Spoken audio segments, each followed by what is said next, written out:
The decade closed with a phenomenon no one could have predicted, a franchise born from childhood memories of catching insects in suburban Japan. In the late 1990s, Pokémon swept across the world with a force that transformed not just gaming, but the way an entire generation would remember their youth. And before we drift any further, maybe tap subscribe for more gentle videos.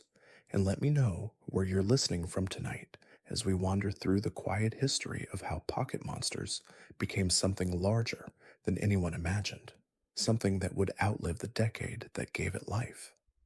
The story begins with a man named Satoshi Tajiri, whose childhood was spent exploring the outskirts of Tokyo. He would catch insects and tadpoles in the small ponds and fields that still existed before urbanization consumed them entirely. These creatures fascinated him, the way they could be collected, studied, traded with friends who had found different species in different locations. Years later, when the Game Boy arrived in his adult life, Tajiri saw an opportunity to recreate that childhood joy in digital form. The link cable that connected two Game Boys reminded him of the insects crawling between the two devices, creatures traveling from one world to another. This vision would take 6 years to realize, nearly bankrupting his small development studio Game Freak multiple times during production. The project was so ambitious for the aging Game Boy hardware that many doubted it would ever be completed. In 1996, Pocket Monsters Red and Green released in Japan exclusively. The games were unlike anything else on the market at that time. Most handheld games were simple arcade-style experiences designed to be played in short bursts, but Pokémon offered something deeper. It was a full role-playing game with exploration, strategy, collection, and a world that felt alive despite the hardware limitations. The Game Boy's screen could only display 4 shades of gray, yet the sprites had personality and charm that transcended the technical constraints. Each Pokemon was distinct, recognizable even at such small resolutions and limited color palettes. The hardware limitations of the original Game Boy presented constant challenges during development. The system had been released in 1989, making it 7 years old by the time Pokemon arrived. Its processor ran at a mere 4.19 MHz, and it had just 8 kilobytes of working memory. For perspective, a single high-quality photograph today uses more storage space than the entire Pokemon game cartridge could hold.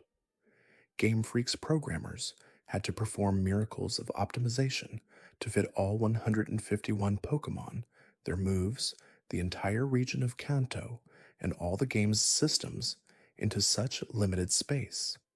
Every kilobyte mattered, and features were constantly being cut or compressed to make everything fit. The development process was marked by financial precarity and technical uncertainty. Satoshi Tajiri worked on Pokemon for 6 years, during which time Game Freak nearly went bankrupt multiple times. Staff members went without pay for months, surviving on support from family members who believed in the project despite its uncertain prospects. Shigeru Miyamoto, the legendary Nintendo designer behind Mario and Zelda, served as a mentor and producer, offering guidance and helping secure continued funding when the project seemed ready to collapse. Without Miyamoto's support and reputation, Pokemon might never have been completed. The programming itself required innovative solutions to work within the Game Boy's constraints. The original games were notoriously buggy, with numerous glitches that players discovered and exploited. These weren't intentional features, but rather the result of rushed coding and inadequate testing time. The missing no glitch, which allowed players to duplicate items by encountering a corrupted Pokemon, became legendary among players who shared the technique through word of mouth and early internet forums. The glitch occurred because the game's memory management couldn't always properly clear data when transitioning between different game states, leaving corrupted information that the game tried to interpret as a valid Pokemon. The save system relied on battery backed RAM in the cartridge, a common solution for Game Boy games, but one that created long term problems. The batteries would eventually die after several years, erasing save files permanently. This meant that cartridges from the 90s often have dead batteries today, unable to retain save data unless the batteries are replaced. The anxiety about save file corruption, or battery death, was real for players who had invested hundreds of hours into their games, creating attachment to physical cartridges that held irreplaceable progress. The sprite work represented countless hours of pixel art from artists who had to convey personality and distinctiveness within tiny grids. Each Pokemon's front and back sprites were drawn separately, with the back sprite showing what the player's own Pokemon looked like during battles. These back sprites were often less detailed than front sprites, as memory limitations required compromises. The artists had to decide which details were essential to each design and which could be simplified or omitted. Color limitations meant that artists worked in grayscale, relying on shape and shading rather than color to differentiate species. The menu systems and user interface required careful design to be navigable on such a small screen. The party screen showed 6 Pokemon slots, the bag organized items into categories, and the Pokédex listed creatures in numerical order. These interfaces became iconic, instantly recognizable to anyone who played the games. The sound effects accompanying menu navigation and selections were carefully crafted to provide audio feedback that made the interface feel responsive despite the Game Boy's limited audio capabilities. The 4-channel audio system could play simple melodies and sound effects simultaneously, creating a soundscape that felt fuller than the hardware should have allowed. The music composed for the games by Junichi Masuda became inseparable from the Pokemon experience. Each route had its own theme, each city its own music, and different types of locations had distinct musical identities. Battle themes ramped up excitement with faster tempos and more aggressive melodies, while towns featured calmer, more melodic compositions.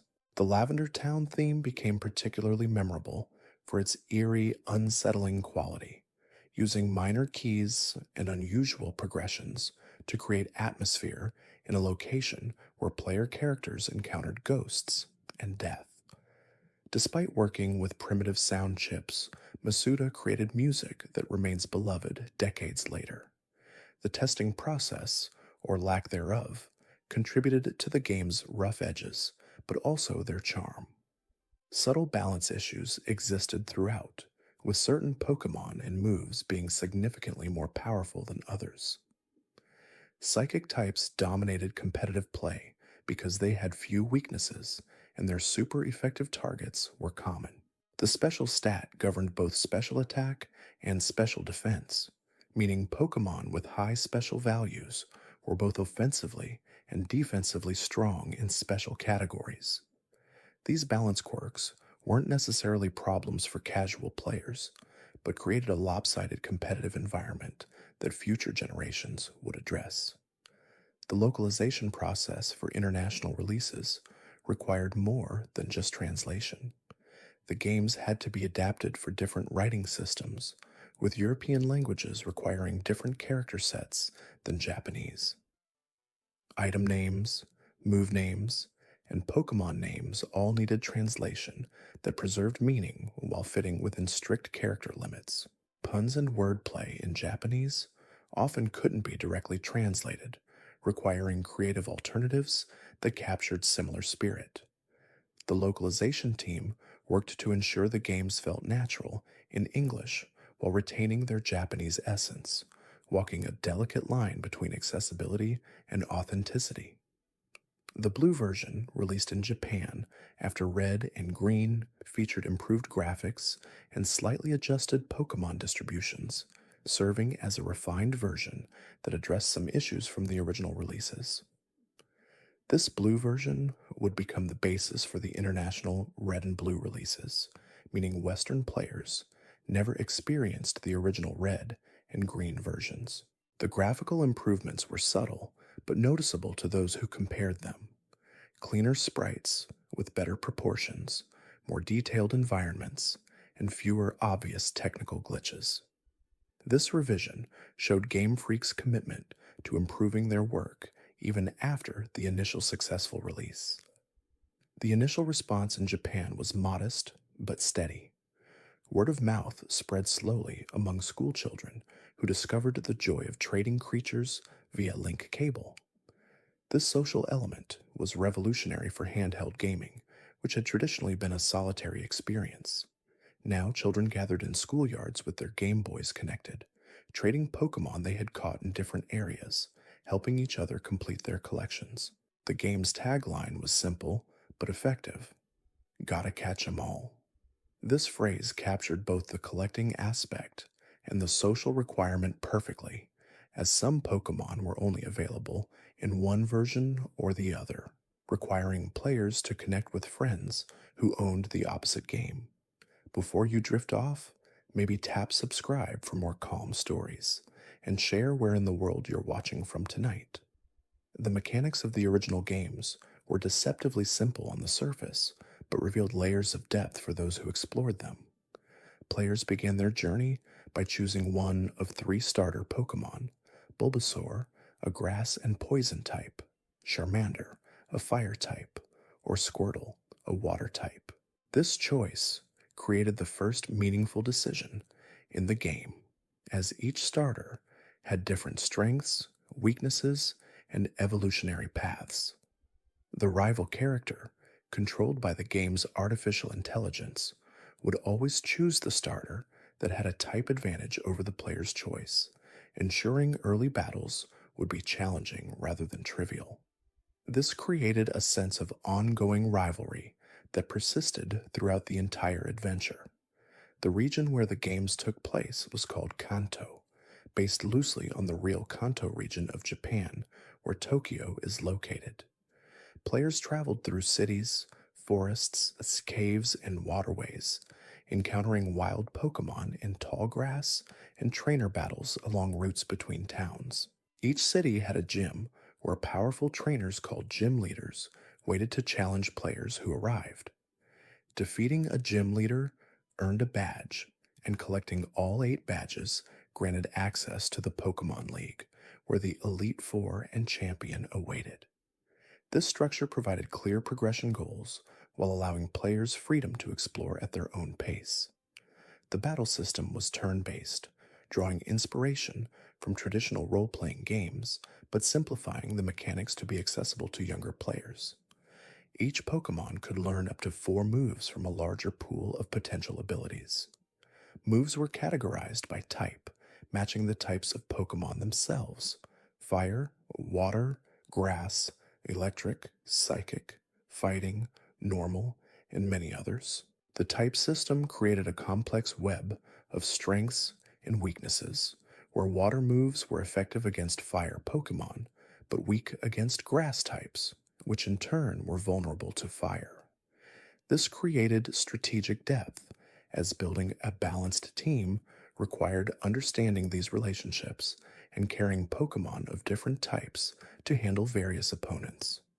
What made the games truly special was the sense of discovery they fostered. Hidden items were scattered throughout the world, requiring players to search every corner of every location. Some Pokémon only appeared in specific areas or at certain times. The legendary birds, Articuno, Zapdos, and Moltres, were hidden in remote locations, requiring exploration off the main path to discover. Mewtwo, the most powerful Pokémon in the original games, could only be found in a secret cave that became accessible only after defeating the Elite Four and becoming champion. These secrets gave players reasons to continue exploring, even after completing the main story. The trading system added another layer of engagement that kept players connected long after they had finished the single-player content. Some Pokémon, like Machoke and Haunter, would only evolve into their final forms when traded to another player's game. Others, like Farfetch'd and Mr. Mime, were only available through special in-game trades with non-player characters. The version exclusives, Pokémon that appeared only in red or only in green, required players to trade with friends who owned the opposite version. This social requirement was ingenious game design, transforming what could have been a solitary experience into a communal activity.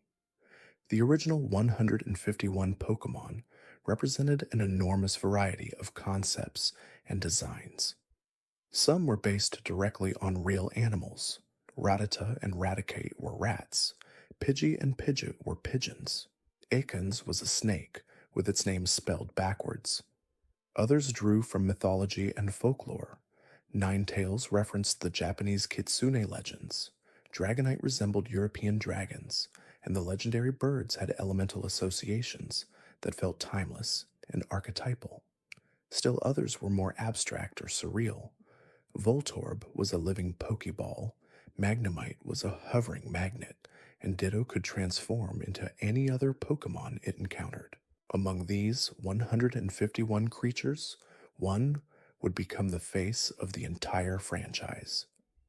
Pikachu, an electric mouse Pokemon, was initially just one option among many in the games. It appeared early in Viridian Forest, a location most players pass through in the first hour of gameplay. Its design was simple but appealing: round body, long ears, lightning bolt-shaped tail, rosy cheeks that sparked with electricity. In the original games, Pikachu was uncommon but not rare, powerful enough to be useful early on, but not particularly special compared to other electric types, like Magneton or the legendary Zapdos. Pikachu's rise to mascot status happened gradually through the anime adaptation. When the Pocket Monsters animated series began airing in Japan in April of 1997, the producers faced a decision about which Pokemon should accompany the protagonist Ash Ketchum. The original plan had been to feature Clefairy, another cute and marketable creature. However, Pikachu was chosen instead, partly because its electric powers created more dynamic visual possibilities for action sequences, and partly because its design had a universal appeal that worked well in animation. The decision to make Pikachu refuse to stay inside its Pokeball added personality and made it a constant visible presence on screen, cementing its status as the series' iconic character. The anime took significant liberties with the game's story and mechanics, creating its own continuity that ran parallel to but separate from the games. Ash Ketchum, the 10-year-old protagonist, received Pikachu as his starter Pokemon from Professor Oak, despite Pikachu not being one of the 3 standard starter options in the games. The anime version of Pikachu was stubborn, independent, and initially disobedient, only gradually warming to Ash over the course of early episodes. This character development created an emotional arc that engaged viewers beyond the simple battle and capture formula. The anime introduced Misty and Brock as Ash's traveling companions, both gym leaders from the games whose roles were significantly expanded in the television adaptation. Misty specialized in water-type Pokémon and carried a deep fear of bug types, while Brock trained rock-type Pokémon and served as the group's cook and voice of reason. The Team Rocket trio, Jesse, James, and their talking Meowth, became recurring antagonists who appeared in nearly every episode, with schemes to steal Pikachu, always ending in comedic failure. These characters had no direct counterpart in the games, where Team Rocket was a faceless criminal organization rather than a trio of bumbling villains. The anime production involved teams of animators working under tight deadlines to produce weekly episodes. The animation style, typical of television anime from that era, relied on limited animation techniques to keep costs manageable while maintaining consistent visual quality. Characters were drawn with simplified features and bright colors that appealed to children while remaining distinct enough to be instantly recognizable.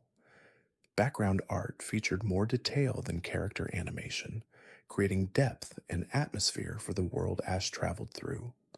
The art direction maintained visual continuity with the games, while adding details and dimensions impossible in the Game Boy's limited graphics. The voice casting in the original Japanese version established character personalities that would be adapted but fundamentally maintained across all international versions. Ikue Otani voiced Pikachu, creating the iconic Pika Pika vocalizations that would remain consistent across all languages rather than being re recorded by local actors. This decision ensured Pikachu sounded the same worldwide, making the character universally recognizable. The voice actors for human characters brought distinct personalities to their roles, with Ash's voice conveying youthful enthusiasm, Misty's showing stubborn determination, and Brock's mature wisdom and occasional romantic foolishness. The episodic structure allowed the show to be accessible to new viewers while rewarding long term fans with character development and running jokes. Each episode typically opened with Ash and friends traveling through a new area, encountering either a new Pokemon species or a person with a problem to solve. The middle section featured investigation or interaction, often including a battle or demonstration of Pokemon abilities. Team Rocket would appear with their motto and elaborate scheme, leading to confrontation and eventual defeat.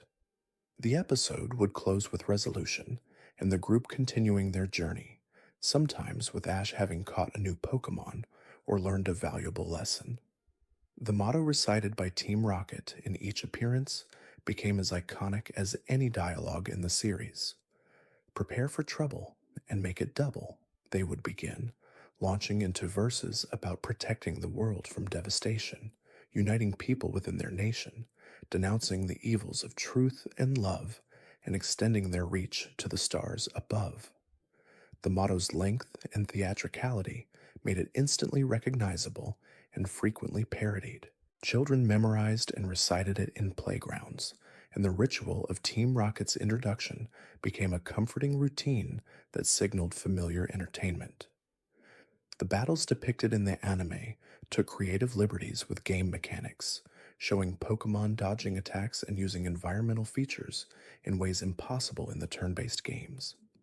Ash would call out creative strategies, like having Pikachu aim for a sprinkler system to enhance electric attacks with water, or using the terrain to gain advantages. These creative battles made the anime feel more dynamic than simply recreating game mechanics, showing Pokemon battles as fast-paced action sequences rather than menu-driven turn exchanges. The difference between anime and game battles sometimes confused children who tried anime strategies in their games, discovering that the games followed much stricter rules. The relationship between Ash and Pikachu formed the emotional core of the series, showing gradual development from initial mutual distrust to deep friendship. Early episodes established that Pikachu refused to obey Ash, shocking him with electricity whenever frustrated and refusing to enter its Pokeball. The first episode showed Pikachu ignoring Ash's commands during battles, and only when Ash threw himself in front of a flock of angry Spearow to protect Pikachu did the electric mouse begin respecting its trainer. This origin story created an emotional foundation that gave weight to their subsequent adventures together. The supporting cast of Pokemon that Ash caught and trained varied in prominence, with some receiving significant screen time and character development, while others remained background presence.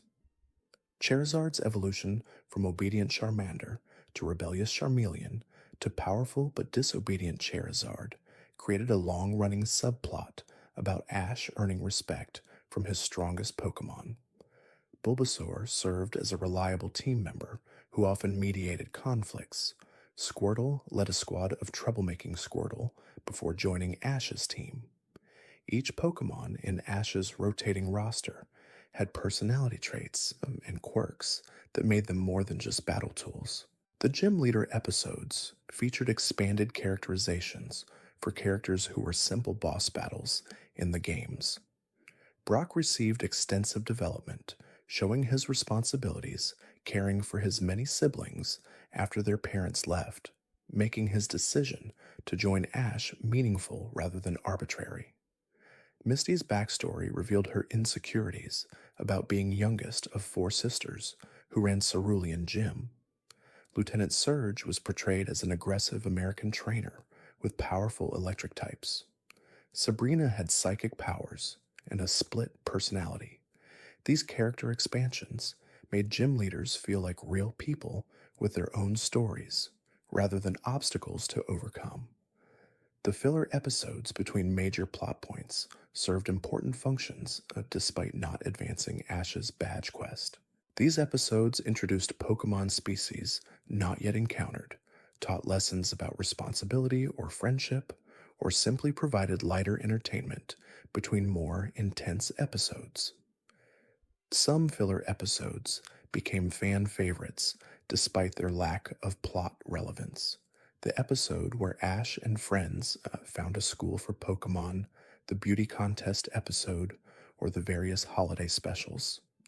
These breather episodes prevented the series from feeling too focused on constant progression, allowing viewers to simply enjoy spending time with characters. The banned episodes, beyond the seizure-inducing Porygon incident, included content deemed inappropriate for certain markets. The episode featuring James wearing inflatable breasts was edited or skipped in many regions. An episode featuring guns and violence was considered too intense for young children in some markets. The Safari Zone episode was problematic because the game's Safari Zone was removed from many international versions due to association with real-world safari practices. These editorial decisions showed how different cultures had varying standards for children's content, requiring flexible approaches to international distribution. The translation and localization of dialogue required balancing literal accuracy with cultural adaptation. Some jokes that worked in Japanese didn't translate directly into English, requiring writers to create equivalent humor that fit the timing and situation. Cultural references were sometimes changed to be more familiar to Western audiences. Rice balls became jelly donuts. Japanese festivals became generic celebrations, and architectural details were occasionally altered. These changes were controversial among purist fans, but made the show more accessible to children who might have been confused by unfamiliar cultural elements. The opening sequence for each episode, with its theme song and rapid montage of exciting moments, became appointment viewing for children who would rush to television sets to watch their favorite show. The sequence established the adventure and friendship themes while showcasing Pokemon diversity. Though animation quality in openings often exceeded regular episodes, featuring more fluid motion and dynamic angles, different seasons featured different opening sequences with new music, marking progression and keeping the show fresh for long-term viewers while maintaining core identity. The evolution animations in the anime were spectacular events rather than simple sprite transitions like in the games. Pokemon would glow with brilliant light, their bodies transforming as music swelled dramatically. The transformations happened during pivotal moments, often in the midst of important battles or emotional scenes, making them feel earned and significant.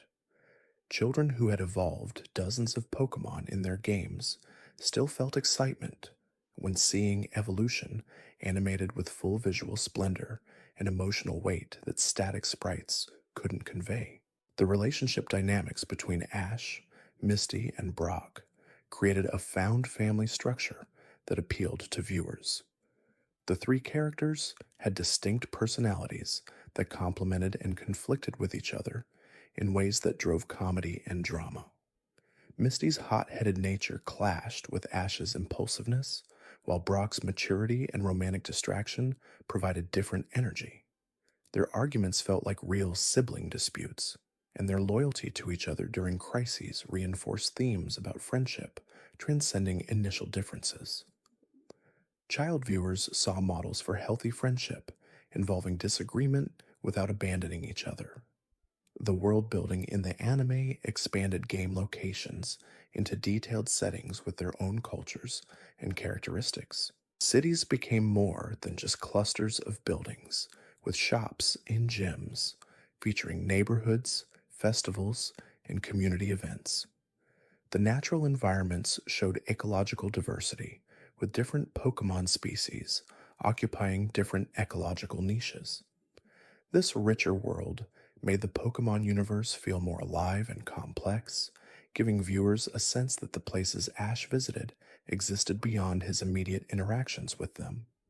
The anime's world felt lived in rather than existing solely to serve game mechanics.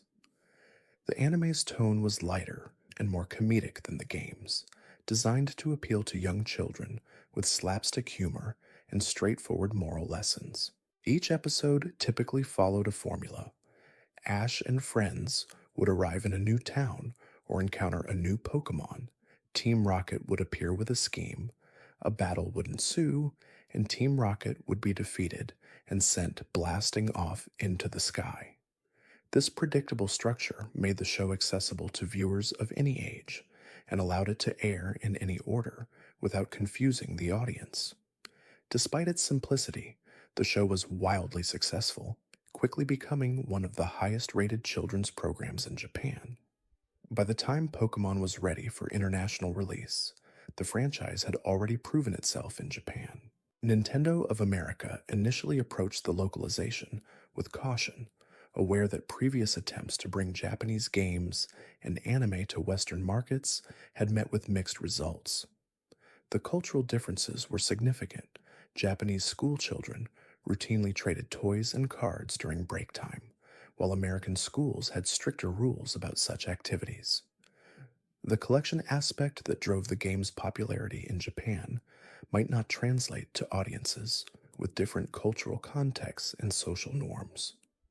Despite these concerns, Nintendo of America committed to a full multimedia launch for September of 1998. The Game Boy games would release first, followed by the trading card game and the animated series. This coordinated rollout was unprecedented for a video game franchise and required significant financial investment and marketing coordination. The games were renamed Pokémon Red and Blue for the American market, replacing the original green version with Blue, which featured different Pokémon distributions and updated graphics that had been developed for a special Japanese re-release. The localization team worked extensively to adapt the dialogue, simplify complex Japanese wordplay, and ensure the games would be accessible to English-speaking players. The marketing campaign emphasized the social aspects of Pokémon, showing children playing together and trading creatures. Television commercials featured the tagline, "Gotta catch 'em all," prominently, creating a sense of challenge and completionism that appealed to the collecting impulse. Print advertisements appeared in gaming magazines and children's publications, showcasing the variety of creatures and the adventure awaiting players. Nintendo even organized mall tours where children could bring their Game Boys to special events, battle against Nintendo representatives, and trade Pokémon with other attendees. These events created real-world communities around the games, replicating the social dynamic that had made Pokémon successful in Japan.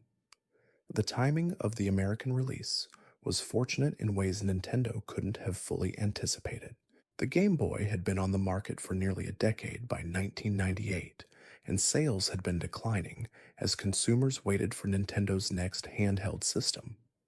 The Game Boy Color was scheduled to release in November, just 2 months after Pokemon's arrival, and retailers were clearing out remaining original Game Boy inventory at discount prices. This created an unexpected opportunity.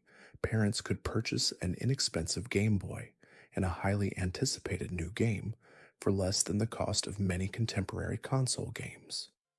Pokémon Red and Blue exceeded all sales expectations in America.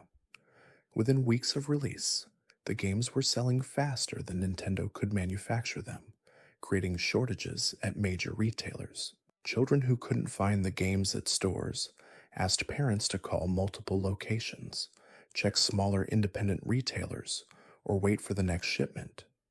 This scarcity, whether intentional or accidental, increased the game's desirability and created a sense of urgency around obtaining them. By the end of 1998, Pokémon had become one of the best selling Game Boy games of all time, moving hundreds of thousands of units per month. The success of the games created demand for the anime, which began airing on American television in September as well. The series was syndicated, meaning it aired on different channels in different regions rather than on a single national network. This syndication strategy allowed the show to reach a broad audience across various time slots, ensuring that children in different time zones could watch before or after school. The English dub adapted character names to be more accessible to Western audiences. Satoshi became Ash, Kasumi became Misty, and Takeshi became Brock. The Japanese background music was largely replaced with new compositions that had a more contemporary Western sound. Certain episodes were altered or skipped entirely during the English release due to cultural sensitivities or content concerns. The most notable omission was episode 38, Electric Soldier Porygon, which had caused seizures in Japanese viewers due to rapidly flashing lights during a climactic scene. This episode never aired outside Japan and remains unavailable in any official capacity. Other episodes were edited to remove content deemed inappropriate for Western children. Rice balls were digitally altered to resemble sandwiches or donuts. Japanese text on signs was removed or replaced, and some dialogue was changed to remove cultural references that might confuse American viewers. The anime's theme song became an instant cultural phenomenon in America. The opening sequence featured quick cuts of Pokémon battles, Ash throwing Pokeballs, and Pikachu performing various attacks, all set to an energetic rock theme with the memorable lyrics, "I want to be the very best, like no one ever was." The song was performed by Jason Page, whose vocals captured both the adventurous spirit and the friendly competitiveness that defined the series. Children memorized the lyrics and sang along during the opening of each episode, and the song received radio play beyond just the show itself, appearing on compilation albums and in public spaces where children gathered. The trading card game launched in America in January of 1999, manufactured and distributed by Wizards of the Coast, the company behind Magic: The Gathering. The Pokémon trading card game adapted the video game's mechanics into a collectible card format, allowing players to build decks using their favorite Pokémon and battle against friends. Each booster pack contained 11 random cards, creating the same collecting and trading dynamic that had made the video games successful. Rare cards were distributed at lower frequencies, with holographic cards appearing roughly once per every 3 packs, making certain cards highly sought after and valuable. The card design featured artwork that expanded on the simple Game Boy sprites, showing Pokémon in dynamic poses and detailed environments. Each card displayed the Pokémon's name, hit points, attacks with their damage and energy costs, weaknesses and resistances, and a Pokédex entry flavor text at the bottom. The holographic rare cards featured shimmering foil patterns that caught light and made them visibly special compared to common cards.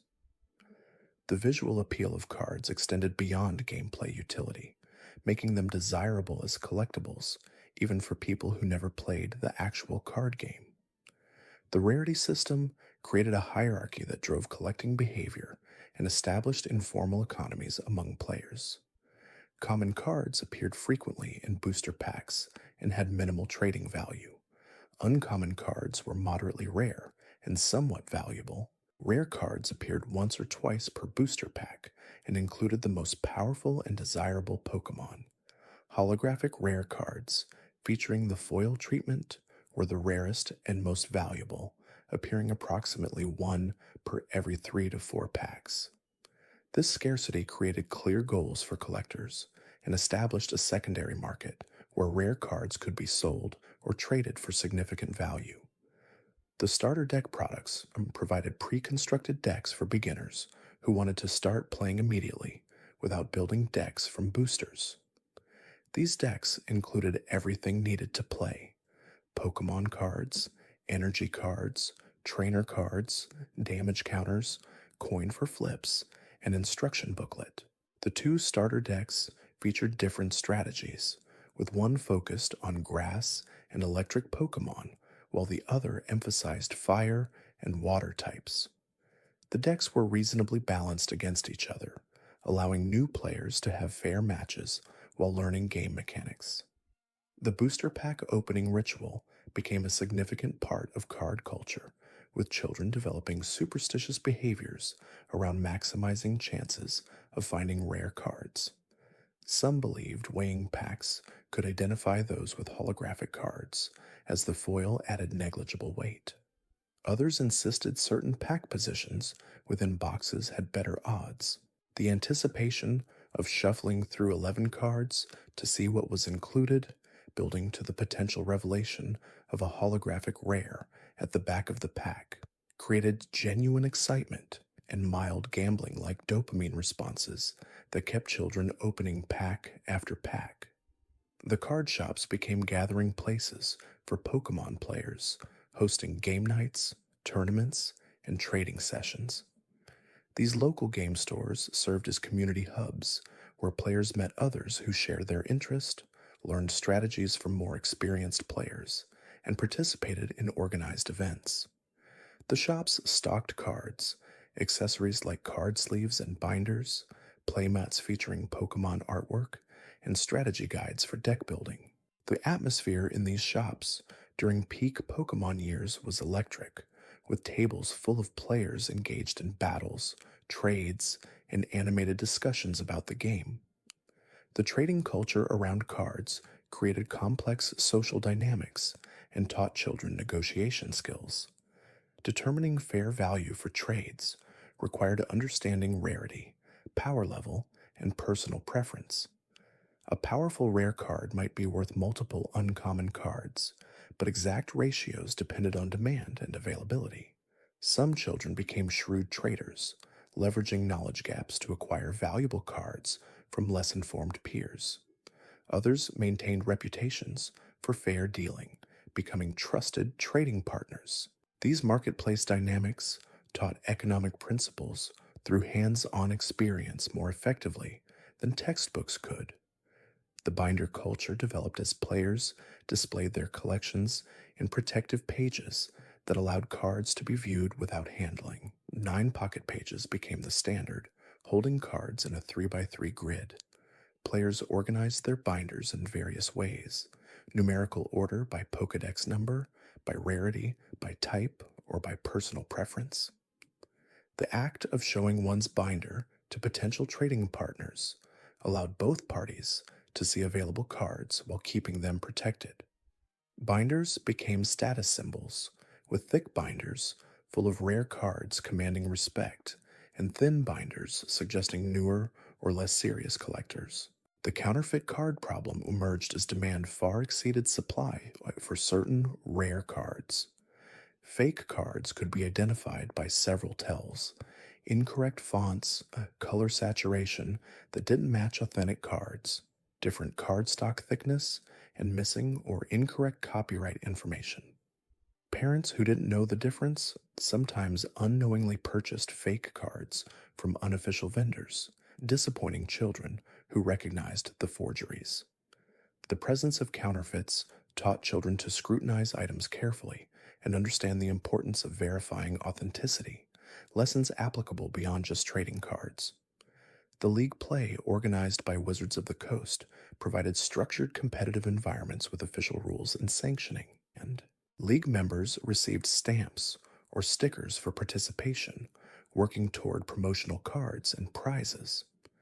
The leagues met regularly at designated stores, creating consistent schedules for social play. Organized league play introduced children to concepts of sportsmanship, rule adherence, and competitive integrity. Disputes were resolved by league organizers who explained correct rule interpretations, teaching respect for authority and established procedures. The deck building strategy involved balancing Pokemon, energy, and trainer cards to create consistent and effective combinations. Experienced players learned that decks needed sufficient energy cards to power attacks reliably, typically around 20 to 25 energy in a 60 card deck. Trainer cards provided utility and could swing games through strategic timing. Pokemon selection required choosing species that worked well together, with evolution lines providing power growth and basic Pokemon offering consistency. The metagame developed as certain deck archetypes proved successful, with players adapting strategies to counter popular approaches. The promotional cards distributed through various methods became among the most collectible items in the trading card game. The pre-release Raichu card given to participants in early tournaments was extremely rare and valuable. The Ancient Mew promotional card distributed with the first movie featured unique holographic treatment and non-standard card text, making it purely collectible rather than tournament legal. Birthday Pikachu cards were available through Pokemon Center stores. These promotional items created additional collecting goals beyond just purchasing booster packs, rewarding participation in events and engagement with different aspects of the franchise.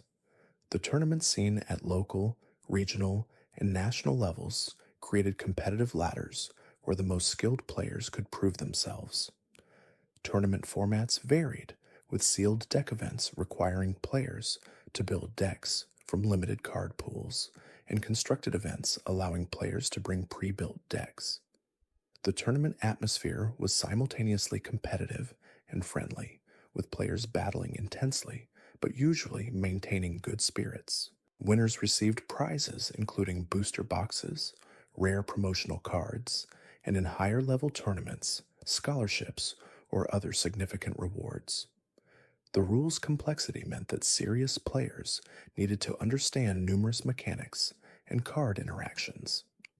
The difference between active and benched Pokemon created positional strategy, as only active Pokemon could attack or be attacked. Retreat costs required energy cards to be discarded, creating resource management decisions. Status conditions like poison, paralysis, and confusion added tactical layers. Evolution rules prevented Pokemon from evolving on their first turn in play, or on the turn they were played. These rules created strategic depth while remaining comprehensible to children, a difficult balance to achieve. The trainer cards provided effects that often proved more powerful than Pokemon attacks, with certain trainers becoming staples in competitive decks. Professor Oak allowed players to discard their hand and draw 7 new cards, providing massive card advantage.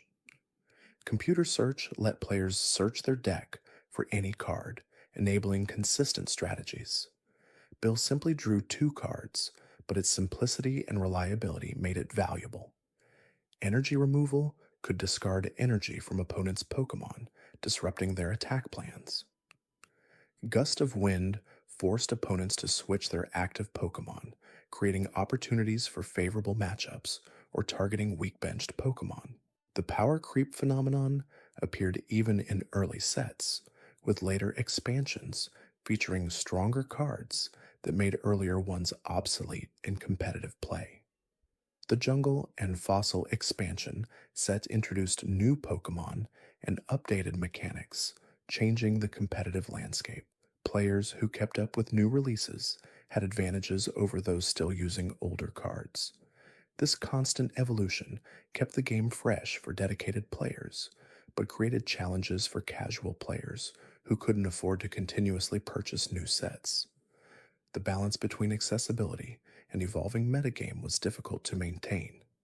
The sealed deck tournaments leveled the playing field by giving all participants equal card pools from which to build decks. Players opened a fixed number of booster packs and constructed decks using only those cards, plus basic energy provided by tournament organizers. This format rewarded deck building skill and gameplay ability, rather than collection size or purchasing power. Younger or newer players could compete more fairly against veterans, making sealed events popular for casual competitive play. The creativity required to build effective decks from limited options showed players' understanding of fundamental game principles. The playground trading sessions during school recess became social events where groups gathered to examine each other's collections and negotiate trades. Teachers who banned Pokemon cards during class time often permitted trading during breaks, recognizing that social interaction and negotiation skills had value. The unstructured nature of playground trading created Wild West market conditions where savvy traders thrived and less knowledgeable players sometimes made poor deals they later regretted. These experiences taught hard lessons about fair value, buyer's remorse, and the importance of understanding what one owns before agreeing to trades. The card game diverged from video game mechanics in several ways, creating distinct strategic considerations for each medium. The card game allowed players to use multiple Pokemon per turn by benching them, while video games typically allowed one active Pokemon per trainer. The card game's prize card system meant defeating 6 opposing Pokemon ended the game, creating a clear win condition, distinct from the game's battle format. Energy card management created resource dynamics absent from the video games, where Pokemon attacks simply had PP limits. These differences meant that strong Pokemon in the video games weren't necessarily strong in the card game, and vice versa. The art collecting aspect attracted people who appreciated cards as artistic objects regardless of gameplay. Some collectors focused on obtaining every card featuring specific Pokemon, collecting all Pikachu cards across different sets and rarities. Others collected favorite artists, seeking cards illustrated by particular individuals. The variety of artistic styles across different sets and artists meant that even the same Pokemon could appear radically different on various cards. This artistic diversity gave collectors numerous goals beyond simply completing sets, allowing people to curate personalized collections based on aesthetic preferences. The storage and preservation of cards became important concerns as collections grew valuable. Card sleeves protected against wear from repeated handling during play. Binders kept cards organized and safe from damage. Cardboard boxes held bulk commons, and uncommons not important enough for binder storage. Some collectors went further, using top loaders for especially valuable cards, or storing entire collections in climate-controlled environments. The care taken in storing cards reflected their perceived value, both monetary and sentimental. Well-maintained collections retained value better than played and damaged cards. The deck box accessories thus held players' decks during transport and storage, protecting cards from damage and keeping them organized. Various deck box designs existed, from simple cardboard boxes to elaborate plastic cases with compartments for dice, coins, and extra cards. Players often decorated deck boxes with stickers or artwork, personalizing their gaming accessories. The deck box became part of a player's identity within the community, with elaborate or unique boxes suggesting dedication and pride in one's collection and play materials. The trading card game's rules were simpler than Magic, the Gathering, but maintained enough strategic depth to engage older players while remaining accessible to children. Players built decks of 60 cards containing Pokémon, trainer cards that provided special effects, and energy cards that powered attacks. Each player set up a bench of Pokémon, designated one as their active battler, and took turns attacking, retreating, evolving their Pokémon, and drawing cards. The first player to knock out 6 of their opponent's Pokémon won the game. This straightforward win condition made matches quick and satisfying, typically lasting 15 to 30 minutes, rather than the hour-plus games that Magic often required. The rarity and collectability of certain cards created a secondary market almost immediately. First edition holographic Charizard cards, already rare due to their distribution, became particularly valuable because Charizard was one of the most popular Pokemon among children. Stories circulated of cards selling for hundreds of dollars, though most transactions were smaller trades between friends or purchases from local card shops. Some parents expressed concern about the gambling like nature of random booster packs, where children couldn't know which cards they would receive until after purchase. Despite these concerns, the cards continued to sell phenomenally well, with some retail locations limiting purchases to prevent resellers from buying out entire inventories. Schools began to ban Pokemon cards as they became a distraction during class time and a source of conflict on playgrounds. Children would trade cards during recess, and disputes over whether trades were fair or whether someone had been tricked into giving away a valuable card led to fights and tears. Some students would spend entire class periods secretly looking at their card collections instead of paying attention to lessons. Teachers confiscated cards found during school hours, and some schools implemented blanket bans on all Pokemon related items, including cards, toys, and clothing. These bans only increased the card's mystique and desirability, as forbidden items often do. The merchandise explosion that accompanied Pokemon's success was unprecedented for a video game franchise. Toys, clothing, school supplies, bedding, food products, and countless other items bore Pokemon imagery and branding. Toy stores dedicated entire aisles to Pokemon products, with plush toys, action figures, play sets, and vehicles available in numerous sizes and price points. Pikachu plush toys were particularly popular, available in sizes ranging from keychain-sized to nearly life-sized versions that cost hundreds of dollars. Other popular Pokemon like Charizard, Mewtwo, and the three-starter Pokemon also received extensive merchandise lines. The Tomy action figure line produced small plastic figures representing various Pokemon species in battling poses. These figures stood about 2 inches tall and featured minimal articulation, designed more for collecting and display than active play. The figures came packaged individually or in multi-packs, with rarer Pokemon being harder to find in stores. Children arranged these figures in elaborate battles or displayed them on shelves, creating miniature Pokemon worlds. The scale and style of these figures made them perfect for portable play, easily fitting in pockets or backpacks for on-the-go entertainment. The Hasbro electronic toys brought sound and light to Pokemon play, with toys that made attack sounds or species cries when buttons were pressed. Pokeball toys that opened to reveal small figures inside capitalized on the catching mechanic from the games.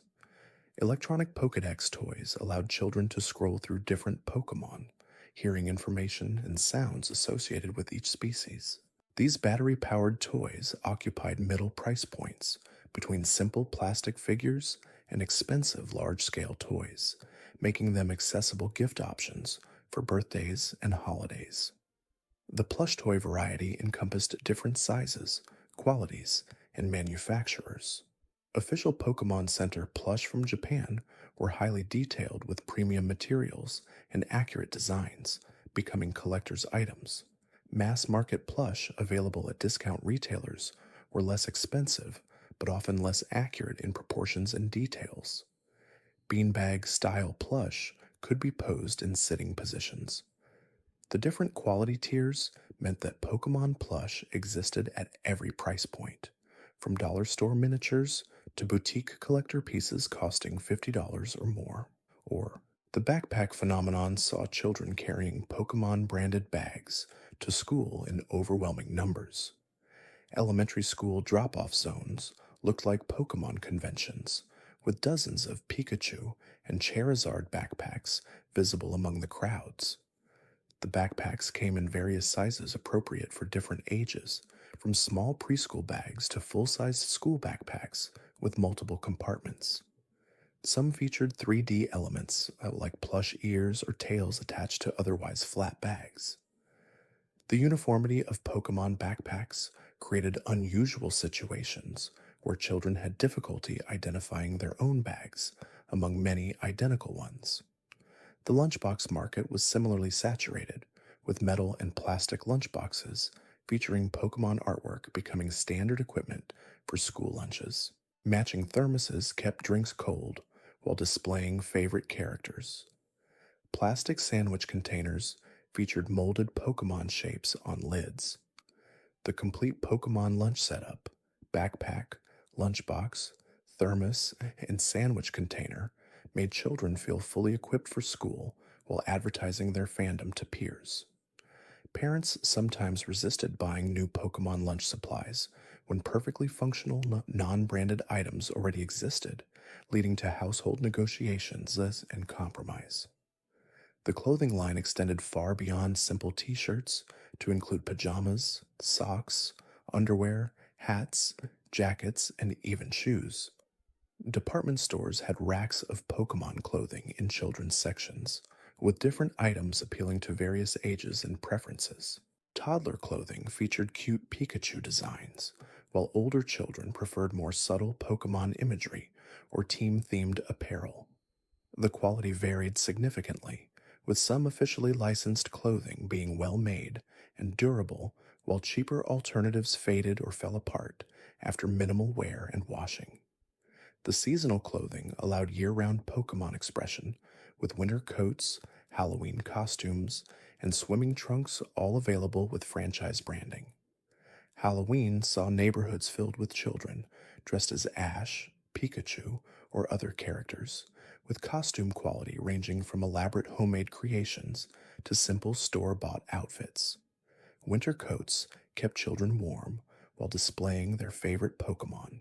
Summer clothing featured lighter materials suitable for warm weather play. This year round availability meant Pokemon never disappeared from children's wardrobes, regardless of season. The bedding sets transformed children's bedrooms into Pokemon themed spaces. Sheet sets included fitted sheets, flat sheets, and pillowcases featuring various Pokemon artwork. Comforters and blankets displayed colorful scenes or character groupings. Pillows shaped like Pokeballs or Pikachu heads served as decorative accents. Parents who decorated children's rooms with Pokemon themes could find curtains, lampshades, rugs, and wall decals to complete the look. These bedroom transformations made sleeping spaces feel like personal Pokemon worlds. The school supply category included notebooks, folders, pencils, pens, erasers, pencil cases, and binders, all decorated with Pokemon imagery. Back to school shopping meant children requesting Pokemon versions of every supply on school lists. Teachers sometimes grew frustrated seeing every student with Pokemon supplies, as the visual uniformity became overwhelming. The supplies functioned identically to non branded versions, but cost slightly more due to licensing fees, creating tension between parents' practical concerns and children's desire to display their fandom, even in school materials. The electronic toys advanced beyond simple sound effects to include handheld LCD games, virtual pet devices, and educational computers. The Pokemon Mini was a handheld gaming system, smaller than Game Boy, that played simplified Pokemon games on a tiny screen. Virtual pet devices, similar to Tamagotchi, featured Pokemon that needed care and attention. Educational computers taught typing, math, and spelling through Pokemon-themed games and activities. These electronic toys occupied gift lists alongside actual Game Boys, creating confusion for relatives about which electronic Pokemon products were actually wanted. The construction toy partnerships brought Pokemon to building block formats, with sets allowing children to construct Pokemon centers, battle arenas, and other locations from the franchise. These sets competed with established building toy brands, but offered unique Pokemon appeal. The compatibility with standard building block systems meant Pokemon sets could integrate into existing collections. The finished builds became displayable models and play sets for acting out Pokemon adventures with other toys. The crossover between building toys and Pokemon attracted children interested in both construction and the franchise. The vehicle toys created unexpected categories, with Pokeball shaped race cars and Pikachu themed die cast cars that made little sense within franchise logic but existed anyway. Hot Wheels and similar brands produced Pokemon themed vehicles that appealed to children who liked both cars and Pokemon. The vehicles bore little relation to anything in the games or anime, but demonstrated how thoroughly the brand had penetrated toy categories, appearing even where it didn't naturally belong. The candy and snack packaging featured Pokemon imagery with collectible elements inside. Fruit snacks came in Pokemon shapes, with each pouch containing different species. Chocolate eggs held small toys inside, incentivizing repeat purchases as children sought complete sets. Cereal boxes offered prizes, with toys, cards, or other collectibles, making certain boxes more desirable than others. This food toy combination made grocery shopping more complicated as children lobbied for Pokemon branded options over regular equivalents. The fast food promotions brought Pokemon to restaurant kids' meals, with major chains offering exclusive toys during promotional periods. Burger King's promotion during the first movie release included gold plated trading cards and special Pokeballs, creating unexpected collector value. McDonald's Happy Meal toys featured simple figures or devices that became playground status symbols. These restaurant promotions drove family dining choices as children insisted on visiting establishments with Pokemon promotions, giving franchise holders leverage in negotiations with restaurants. The book market expanded with various Pokemon publications beyond just game guides. Picture books told simplified stories for young readers. Chapter books adapted anime episodes into prose narratives. Encyclopedias cataloged Pokemon species with detailed information. Activity books featured puzzles, mazes, and coloring pages. The variety of book types meant that Pokemon appeared in school book fairs, public libraries, and bookstores, making the franchise visible even to children whose families limited screen time or couldn't afford gaming hardware. The art supply category included coloring books, crayons and Pokemon packaging, paint sets, and sketch pads all themed around the franchise. Children could create their own Pokemon art using branded supplies, combining creative activity with fandom expression. The coloring books featured line art from the anime or simplified character designs suitable for young children. The supplies functioned identically to non-branded art materials, but featured character imagery that made them more desirable to young artists. The party supply industry developed complete Pokemon party kits, including decorations, plates, cups, napkins, tablecloths, and favor bags. Parents hosting birthday parties could purchase coordinated sets that transformed spaces into Pokemon-themed celebrations. Piñatas shaped like Pokeballs or Pikachu became party centerpieces. Goodie bags sent home with guests contained Pokemon stickers, small toys, and candy. The comprehensiveness of party supplies meant that throwing a Pokemon party required minimal creativity, just purchasing the appropriate products. The holiday ornament market saw Pokemon enter Christmas traditions, with tree ornaments featuring various characters in seasonal contexts. Pikachu wearing Santa hats or surrounded by snow became annual collectibles. Some families developed traditions of adding new Pokemon ornaments each year, building collections that decorated trees throughout the 90s and beyond. These ornaments integrated Pokemon into family traditions, ensuring the franchise's presence even in intimate holiday moments. The personal care products brought Pokemon into bathrooms and daily hygiene routines. Toothbrushes featured character handles, making dental care more appealing to children. Shampoo and soap came in Pokemon bottles, adding franchise presence to bath time. Bath toys included squirting Pokemon figures and floating bathtub stickers. These utilitarian products demonstrated how completely the franchise had penetrated daily life, appearing even in mundane personal care moments. The sports equipment category included basketballs, soccer balls, and baseball gloves decorated with Pokemon imagery.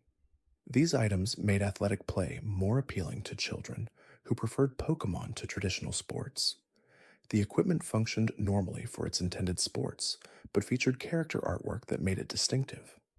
Playgrounds saw Pokemon sports equipment mixed with standard gear, visually marking which children were fans even during physical activities. The furniture pieces included child sized chairs, tables, and storage units featuring Pokemon designs. These functional household items transformed utilitarian objects into expressions of fandom. Toy boxes with Pikachu artwork encouraged children to clean up by making storage containers more appealing. Small tables and chairs created designated spaces for Pokemon card games or homework. The furniture occupied semi permanent positions in homes, ensuring long term Pokemon presence in living spaces beyond easily removed toys or decorations. Clothing featuring Pokemon became standard attire for children in the late 90s. T shirts with character artwork or the Pokemon logo sold in department stores, discount retailers, and specialty shops. Backpacks, lunch boxes, and water bottles allowed children to display their fandom at school. Pajamas, slippers, and winter coats kept the franchise visible even in private moments at home. Some clothing items featured interactive elements: shirts with pockets designed to hold small plush toys, caps with Pokeball designs on the brim, or jackets with patches that could be attached or removed. This allowed children to customize their appearance while maintaining the Pokemon theme. The breakfast cereal aisle saw Pokemon's influence with the release of special edition cereals featuring character shaped pieces and prizes inside boxes. General Mills produced a Pokemon cereal with berry flavored pieces in shapes representing different types of Pokemon, along with holographic trading cards as box prizes. Kellogg's offered promotional items with their existing cereals, including stickers, temporary tattoos, and small plastic figures. Fruit snacks, candy, and other food products similarly incorporated Pokemon branding, often with collectible elements that encourage children to ask parents for repeat purchases.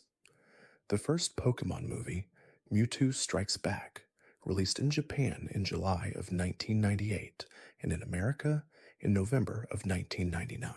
The film's plot centered on Mewtwo, the artificial Pokemon created through genetic engineering in the games, who questions its purpose and place in the world after being used as a weapon by its creators. The movie's themes were surprisingly mature for a children's film, dealing with questions of identity, the ethics of genetic manipulation, and whether artificially created beings have the same rights as natural ones. The climax featured a battle between Mewtwo and the original Mew, with cloned Pokemon fighting against their natural counterparts. The American theatrical release of Mewtwo Strikes Back was a major event, with many theaters selling out advance tickets. Warner Brothers distributed the film in America, giving it a wide release across thousands of screens. The marketing campaign included television commercials, print ads in family-oriented publications, and promotional tie-ins with fast food restaurants. Burger King offered toys based on the movie as part of their kids' meal promotions, including miniature Pokemon figures with spring-loaded launching mechanisms. The movie itself was preceded by a short film called Pikachu's Vacation, a dialogue-free adventure featuring Pikachu and other Pokemon at a resort designed for them. The film's emotional climax, where Ash is turned to stone and Pikachu's tears help revive him, affected child audiences in ways that surprised some parents. Theaters filled with the sound of children crying during this scene, moved by the apparent death of the protagonist and Pikachu's grief. This emotional impact demonstrated how deeply children had connected with these characters through the games, show, and surrounding media. The movie ultimately carried a message about the futility of violence and the importance of friendship, themes that resonated with its young audience, even as critics dismissed the film as a feature length commercial. Mewtwo Strikes Back became the highest grossing anime film in American history at that time, earning over $85 million domestically. The VHS release followed in March of 2000, becoming one of the best selling videotapes of the year. The movie's success guaranteed that more Pokemon films would follow, with a second movie already in production in Japan by the time the first one reached American theaters. These films became annual events, released each summer in Japan and each fall in America, creating a reliable revenue stream and maintaining audience engagement during periods between new game releases. The theatrical success extended to home video with supplementary content that enhanced the experience. The VHS release included behind the scenes features showing the voice actors recording their lines and promotional music videos for songs featured in the film. The soundtrack album featured contributions from popular artists of the time, including Britney Spears, NSYNC, and Christina Aguilera, all performing Pokemon-themed songs. This cross-promotion introduced the franchise to audiences who might not have encountered it through games or television, expanding its reach into mainstream pop culture. If you're still awake halfway through, maybe subscribe before you drift off and tell me what time it is where you're watching from. The Pokemon phenomenon extended beyond traditional media into live entertainment with the creation of Pokemon Live, a stage musical production that toured American theaters in 2000. The show featured actors in costumes portraying human characters alongside large puppet versions of Pokemon, including a prominent Pikachu that accompanied Ash throughout the performance. The musical incorporated songs from the television show's soundtrack, along with original compositions created specifically for the stage production. The plot loosely adapted the early anime episodes, following Ash's journey to become a Pokemon master while facing challenges from Team Rocket and rival trainers.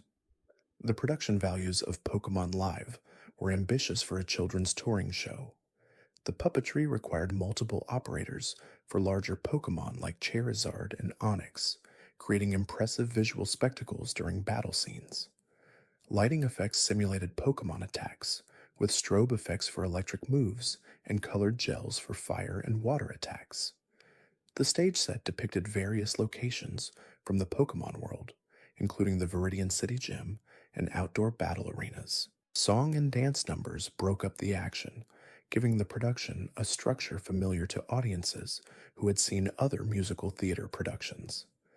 Despite the effort invested in Pokemon Live, the show only toured for 1 year in America before closing. The production faced logistical challenges inherent to large-scale theatrical touring, including the cost of transporting sets and puppets, the difficulty of finding appropriate venues in each city, and the limited runtime that made each visit brief. The show was professionally filmed, presumably for eventual home video release, but this recording has never been officially released. The Pokemon Company's website initially promised a video release, but it never materialized, leaving the production as a memory for those who attended live performances and a mystery for those who didn't. Footage of Pokemon Live exists in fragmented form through fan recordings made by audience members at various performances. These recordings vary significantly in quality, with some captured on handheld camcorders from distant seats and others recorded closer to the stage with better audio. Chris Mitchell, someone involved in the production, apparently filmed a complete version, but this too remains unreleased, likely trapped in copyright limbo that prevents distribution. Physical remnants of the production were discovered years later in an abandoned Canadian theater, including puppets and props, though it's unclear whether performances has actually occurred at that specific venue. The songs from Pokemon Live showcase the late 90s aesthetic that defined the franchise's musical direction. The composition style emphasized upbeat pop rock arrangements with straightforward lyrics about friendship, determination, and the adventure of Pokemon training. Song titles like Everything Changes and You and Me and Pokemon captured themes that resonated with the target audience while remaining simple enough for children to understand and remember. The soundtrack album released separately from the production, allowing fans who couldn't attend live shows to experience the music, though without the visual context of the full theatrical presentation. The broader cultural impact of Pokemon in the late 90s cannot be overstated when examining how completely it dominated children's entertainment. Playgrounds echoed with Pokemon discussions as children debated which starter was best, shared rumors about secret legendary Pokemon, and coordinated trading sessions during recess. Video game publications devoted significant coverage to Pokemon, with strategy guides, tips for catching rare creatures, and listings of Pokemon locations occupying page after page. Television programming beyond the anime felt Pokemon's influence, with game shows featuring Pokemon questions and variety shows hosting Pokemon related contests and giveaways. The franchise's success attracted attention from more than just enthusiastic fans and media coverage. Some parents and educators expressed concerns about Pokemon's impact on children, viewing the franchise as an obsessive distraction from schoolwork and other activities. The collection based nature of the games and cards created pressure to acquire every creature, every card, spending money and time in pursuit of completion. Some children became so focused on Pokemon that their academic performance suffered, or they withdrew from activities they had previously enjoyed to spend more time playing the games or organizing their collections. Media coverage occasionally portrayed Pokemon as a problematic influence on children's behavior. News segments featured concerned parents and psychological experts warning about the addictive nature of the games and cards. Some claimed the franchise promoted gambling through randomized card packs, teaching children to chase rare items through repeated purchases. Others suggested the battle mechanics promoted violence, with cute creatures being forced to fight each other for human entertainment. These concerns echoed similar panics that had surrounded previous children's entertainment, from Dungeons and Dragons in the 80s to violent video games throughout the 90s. Religious groups occasionally targeted Pokemon as well, though these criticisms were less widespread than media coverage sometimes suggested. Some Christian organizations claimed the franchise promoted evolution in a way that contradicted biblical creation stories, conflating the Pokemon evolution mechanic with biological evolution, despite the two concepts being entirely different. More extreme religious critics alleged satanic influences in the franchise, pointing to Pokemon designs that resembled demons or monsters from various mythologies. These accusations were never substantiated and represented fringe views rather than mainstream religious opinion, but they received disproportionate media attention. The violence concerns particularly puzzled many observers who noted that Pokemon battles were far less graphic than content in other media aimed at children. The game showed no blood, no realistic injury, and Pokemon simply fainted when defeated rather than dying. The anime similarly depicted battles as sporting events rather than life or death struggles, with Pokemon shown recovering quickly after losses. Compared to other popular franchises aimed at children in the 90s, from Power Rangers to Batman animated series, Pokemon was remarkably gentle in its presentation of conflict. Despite these controversies, or perhaps partly because of them, Pokemon continued to grow throughout 1999 and into the new millennium. The franchise had achieved something remarkable, cross-generational appeal that allowed children and older players to engage with the same content on different levels. Younger children enjoyed the colorful creatures and simple adventure narratives, while older players discovered deeper strategic layers in the battle system, competitive elements in multiplayer battles, and collection challenges that required patience and planning. This multi-layered design helped Pokemon avoid being dismissed as merely a children's fad. The yellow version, released in October of 1999, adapted elements from the anime into the games for the first time. Players received Pikachu as their starter Pokémon instead of choosing between the traditional three options, and Pikachu followed the player character on screen outside its Pokeball, visible as a small sprite trailing behind. Jesse and James appeared as recurring antagonists throughout the game, mirroring their role in the television show. The color graphics took advantage of the Game Boy Color's capabilities, displaying Pokemon and environments in varied hues rather than the monochrome palette of the original Game Boy. Yellow version also introduced a friendship mechanic where Pikachu's happiness with the player affected its behavior and battle performance. Players could check Pikachu's mood by turning around and examining its sprite, which would display different emotions depending on how well the player had treated it.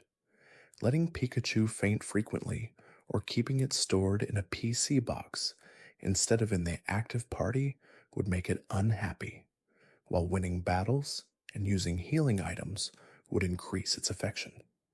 This emotional connection added a new dimension to the relationship between player and Pokemon, foreshadowing friendship mechanics that would appear in later generations. The game's sales demonstrated that fans were eager for even small iterations on the established formula. Yellow version sold millions of copies despite being largely identical to red and blue in structure and content, with the main differences being the Pikachu-focused storyline and the color graphics. This success indicated that the audience wasn't yet tired of Kanto, the original region, and that incremental updates to the formula could still drive significant sales. It also proved that tying the games more closely to the anime increased appeal, as children who watched the show wanted to recreate Ash's journey with their own Pikachu companion. Merchandise for Yellow version included a special edition Game Boy Color in Pikachu-themed colors, with a yellow body and blue buttons, decorated with Pikachu artwork on the front. This limited edition console became highly collectible, with some units featuring unique serial numbers or coming bundled with the game in specially designed packaging. The Pikachu Game Boy Color represented one of the first major examples of gaming hardware being designed around a specific franchise, a practice that would become common in later years with special edition consoles for numerous game series. The competitive Pokémon scene began to organize in late 1999, with local tournaments held at game stores, community centers, and conventions. Players brought their Game Boys and link cables to compete in bracket-style competitions, battling to determine who had trained the strongest teams. These tournaments revealed layers of strategy that casual players had never considered. The importance of individual values that made each Pokémon slightly different, the value of certain move combinations, and the strategic advantages of speed stats in determining turn order. Competitive players discovered that success required not just strong Pokémon, but carefully optimized teams with complementary abilities. Nintendo eventually began sponsoring official tournaments, lending legitimacy to competitive play and offering prizes that motivated serious players. The first official Pokémon World Championships wouldn't occur until several years later, but these early local and regional tournaments laid the groundwork for organized competitive play. Strategy guides and internet forums emerged to discuss optimal team compositions, with players sharing discoveries about hidden mechanics and effective battle strategies.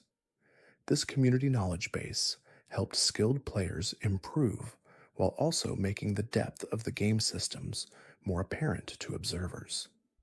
The trading card game similarly developed a competitive scene, with Wizards of the Coast organizing official tournaments through their existing network of game stores and convention presence.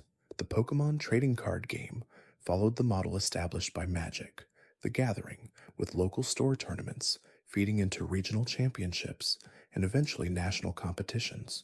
Prize packages included rare promotional cards, large quantities of booster packs, and travel packages to future events. The competitive circuit gave the card game longevity beyond casual playground trading, creating a hobby that some players would pursue seriously for years. The rules for competitive card game play were more restrictive than casual play, banning certain powerful cards that could create unbalanced matchups or enable degenerate strategies. Deck construction rules limited how many copies of specific cards could be included, preventing players from building decks entirely around a single powerful card. Time limits on turns and matches ensured tournaments could be completed within reasonable schedules, preventing players from stalling to force draws. These organized play rules helped maintain a healthy competitive environment where skill and deck construction strategy mattered more than simply owning the rarest cards. Gold and silver versions were announced during 1999, scheduled to release in Japan by year's end. Those sequel games promised 100 new Pokémon, a new region called Johto, and various mechanical improvements and refinements based on feedback from the first generation. The announcement generated enormous anticipation as players wondered what new creatures would be revealed and how the sequels would improve upon the already successful formula. Preview coverage in gaming magazines showed screenshots of the new region, revealed some of the new Pokemon designs, and explained new features like the day and night cycle that would affect which Pokemon appeared at different times. The development of gold and silver was initially troubled by technical constraints that seemed insurmountable. The Game Boy Color had more capabilities than the original Game Boy, but adding an entirely new region alongside the original Kanto region appeared impossible within the cartridge's memory limitations. Satoru Iwata, who would later become Nintendo's president, assisted with code optimization that made the seemingly impossible become reality. His compression techniques allowed both regions to fit within available space, creating one of the most content-rich handheld games ever released at that time. This technical achievement became legendary within the development community. The day and night system represented a significant technical achievement for the Game Boy Color, as the hardware had to track real-time through an internal clock battery in the game cartridge. Different Pokemon would appear depending on whether it was morning, afternoon, evening, or night in the real world, encouraging players to explore familiar areas at different times to complete their collections. Some Pokemon would only evolve during specific times of day, adding another layer to the evolution mechanics. Berries could be planted and would grow over real time, allowing players to harvest them after waiting actual hours or days. The berry growing system added a gardening minigame that rewarded patience and planning. Players planted berries in designated plots, and the berries would grow over real time based on the internal clock. Different berry types had different growth rates and effects when used. Some restored health, others cured status conditions, and some had effects useful in battles. The ability to grow renewable resources created a self-sustaining gameplay loop where players could generate their own items rather than relying solely on shops and found items. This system foreshadowed farming mechanics that would become common in future games. The Pokégear device served as an all-in-one tool, replacing the separate items from the first games. It functioned as a clock, displaying real time, a radio that could play various stations, including important story-related broadcasts, a phone that stored trainer contacts and allowed calls for rematches or advice, and a map showing the current region. This consolidation made inventory management cleaner while adding functionality. The phone system, in particular, created ongoing relationships with trainers who could be called for rematches, providing reliable experience grinding opportunities and making the world feel more connected. The breeding system, introduced in Gold and Silver, allowed players to obtain Pokemon eggs by leaving compatible species at a daycare center. These eggs would hatch after the player walked a certain number of steps with the egg in their party, producing a new Pokemon at level 1. Breeding opened new possibilities for collection and strategy. Previously rare Pokémon could be reproduced, allowing players to trade them without giving up their only specimen. Breeding also introduced the concept of inherited moves and statistics, with baby Pokemon potentially learning moves their parents knew or inheriting statistical advantages. The egg hatching process created anticipation and reward through delayed gratification. Players carried eggs for thousands of steps, watching the summary screen for progress messages indicating the egg was approaching hatching. The moment when the egg hatched and revealed which Pokemon was inside provided satisfaction similar to catching rare wild encounters. Some eggs could contain Pokemon not available through normal wild encounters, making breeding essential for completing the Pokédex. The breeding mechanics added depth that appealed to dedicated players while remaining optional for those who preferred simpler gameplay. The baby Pokemon introduced new evolutionary stages before some first generation species, adding depth to evolutionary lines. Pichu evolved into Pikachu, Cleffa into Clefairy, Igglybuff into Jigglypuff, and several others followed similar patterns. These baby forms were often unavailable through wild encounters and could only be obtained through breeding, incentivizing players to engage with the breeding system.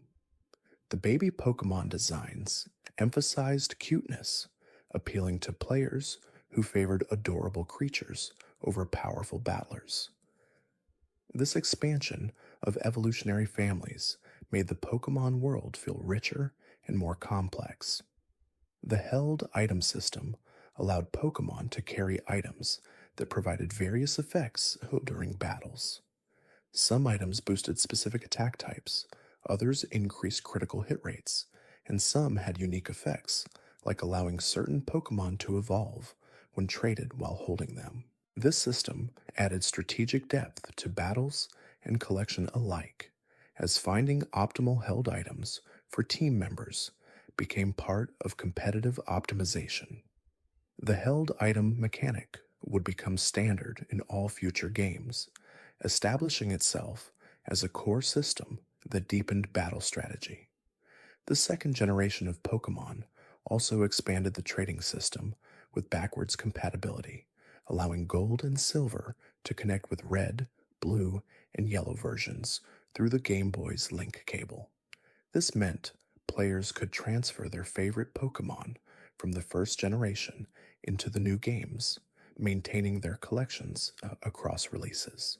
However, the trade was one way only.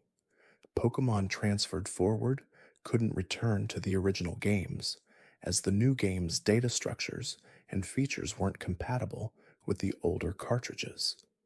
This created meaningful decisions for players about which Pokemon were worth transferring and which should remain in their original games. The transfer restrictions arose from the new data structures required for held items, gender, and other new features that didn't exist in first-generation games. Attempting to send Pokemon with these new attributes back to older games would corrupt data or cause errors. The one-way nature of transfers meant players had to carefully consider which Pokemon to bring forward, as the decision was permanent. This limitation created emotional weight around transfers, making them feel like true migrations rather than casual exchanges. Players said goodbye to their Kanto games when transferring beloved team members forward. The new region of Johto was designed to feel distinct from Kanto while maintaining familiar Pokemon world aesthetics.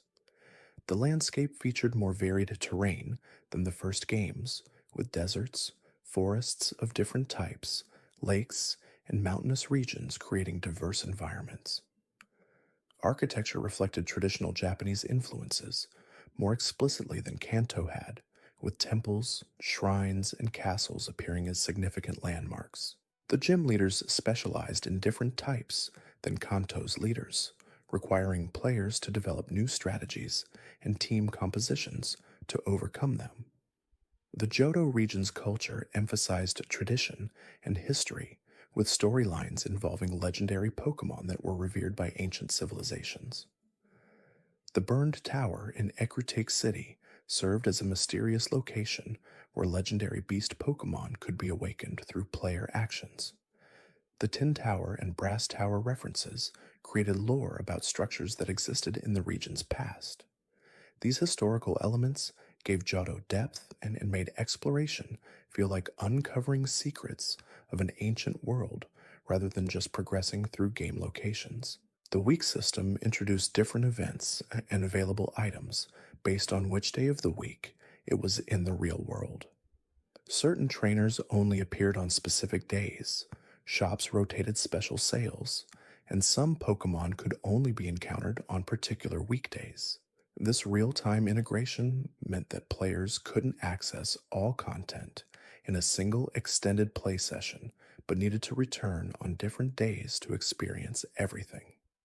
The time gated content encouraged long term engagement and gave players reasons to check in regularly rather than burning through all content quickly. Gold and Silver also revealed that after completing the main story in Johto, players could travel to Kanto and explore the original region from Red and Blue. This massive post game content effectively included two full regions in a single game, allowing players to battle the original gym leaders again and explore familiar locations several years after the events of the first games. Changes to Kanto reflected the passage of time.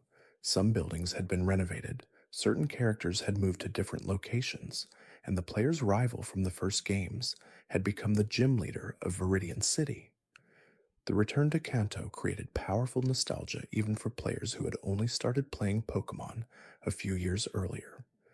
Seeing familiar locations transformed by time passing within the game world made the setting feel alive and dynamic rather than static. The changes acknowledged that the first games had happened and had consequences, creating continuity that made both regions feel like parts of a cohesive world rather than disconnected game spaces.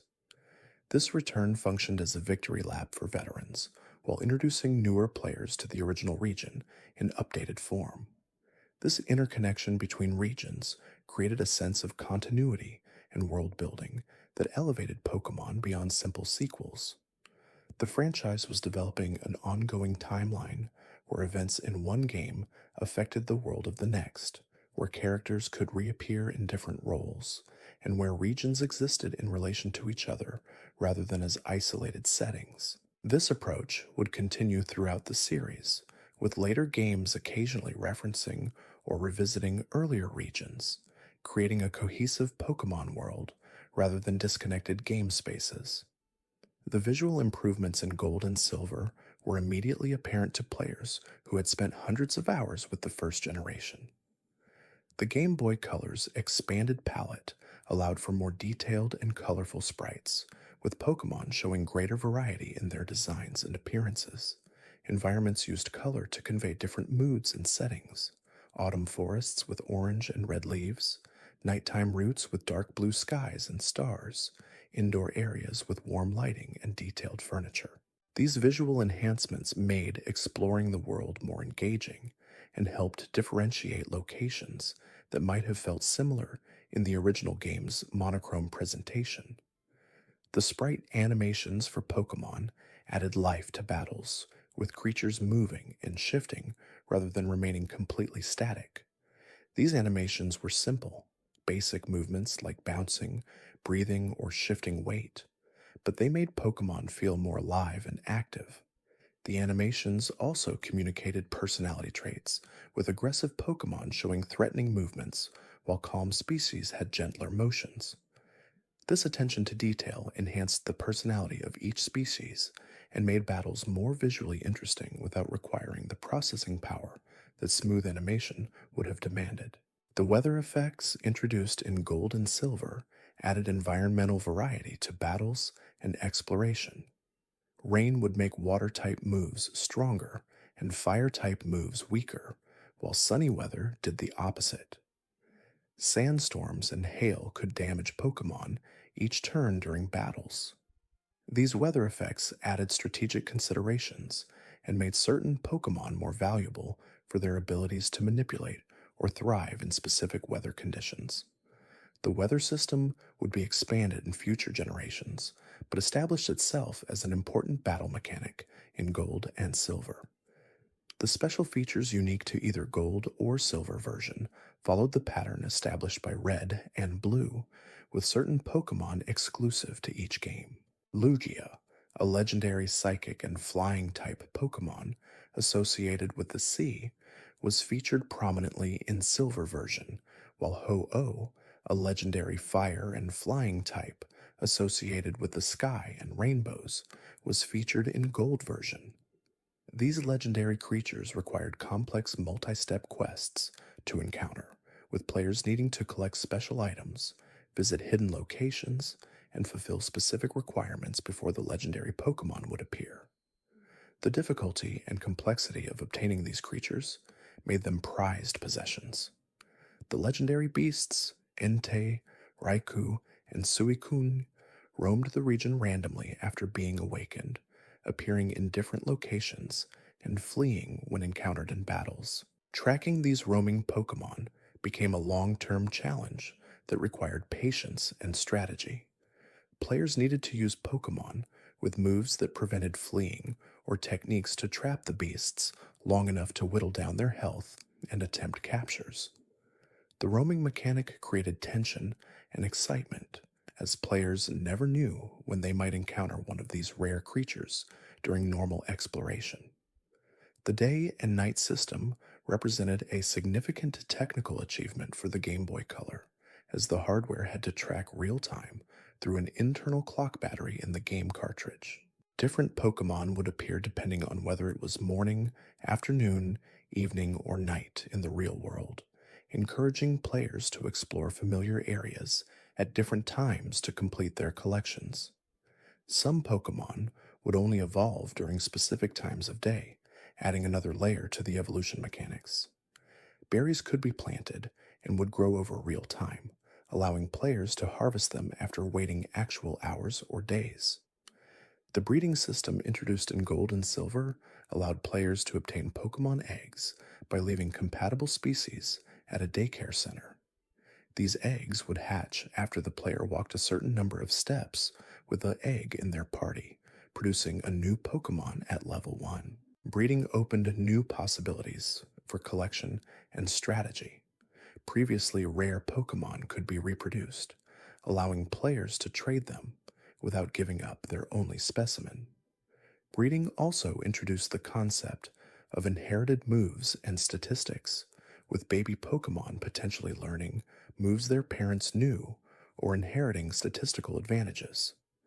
The second generation of Pokemon also expanded the trading system with backwards compatibility, allowing Gold and Silver to connect with Red, Blue, and Yellow versions through the Game Boy's link cable. This meant players could transfer their favorite Pokemon from the first generation into the new games, maintaining their collections across releases. However, the trade was one way only. Pokemon transferred forward couldn't return to the original games, as the new game's data structures and features weren't compatible with the older cartridges. This created meaningful decisions for players about which Pokemon were worth transferring and which should remain in their original games. The new region of Johto was designed to feel distinct from Kanto while maintaining familiar Pokemon world aesthetics. The landscape featured more varied terrain than the first games, with deserts, forests of different types, lakes, and mountainous regions creating diverse environments. Architecture reflected traditional Japanese influences more explicitly than Kanto had, with temples, shrines, and castles appearing as significant landmarks. The gym leaders specialized in different types than Kanto's leaders, requiring players to develop new strategies and team compositions to overcome them. Gold and Silver also revealed that after completing the main story in Johto, players could travel to Kanto and explore the original region from Red and Blue.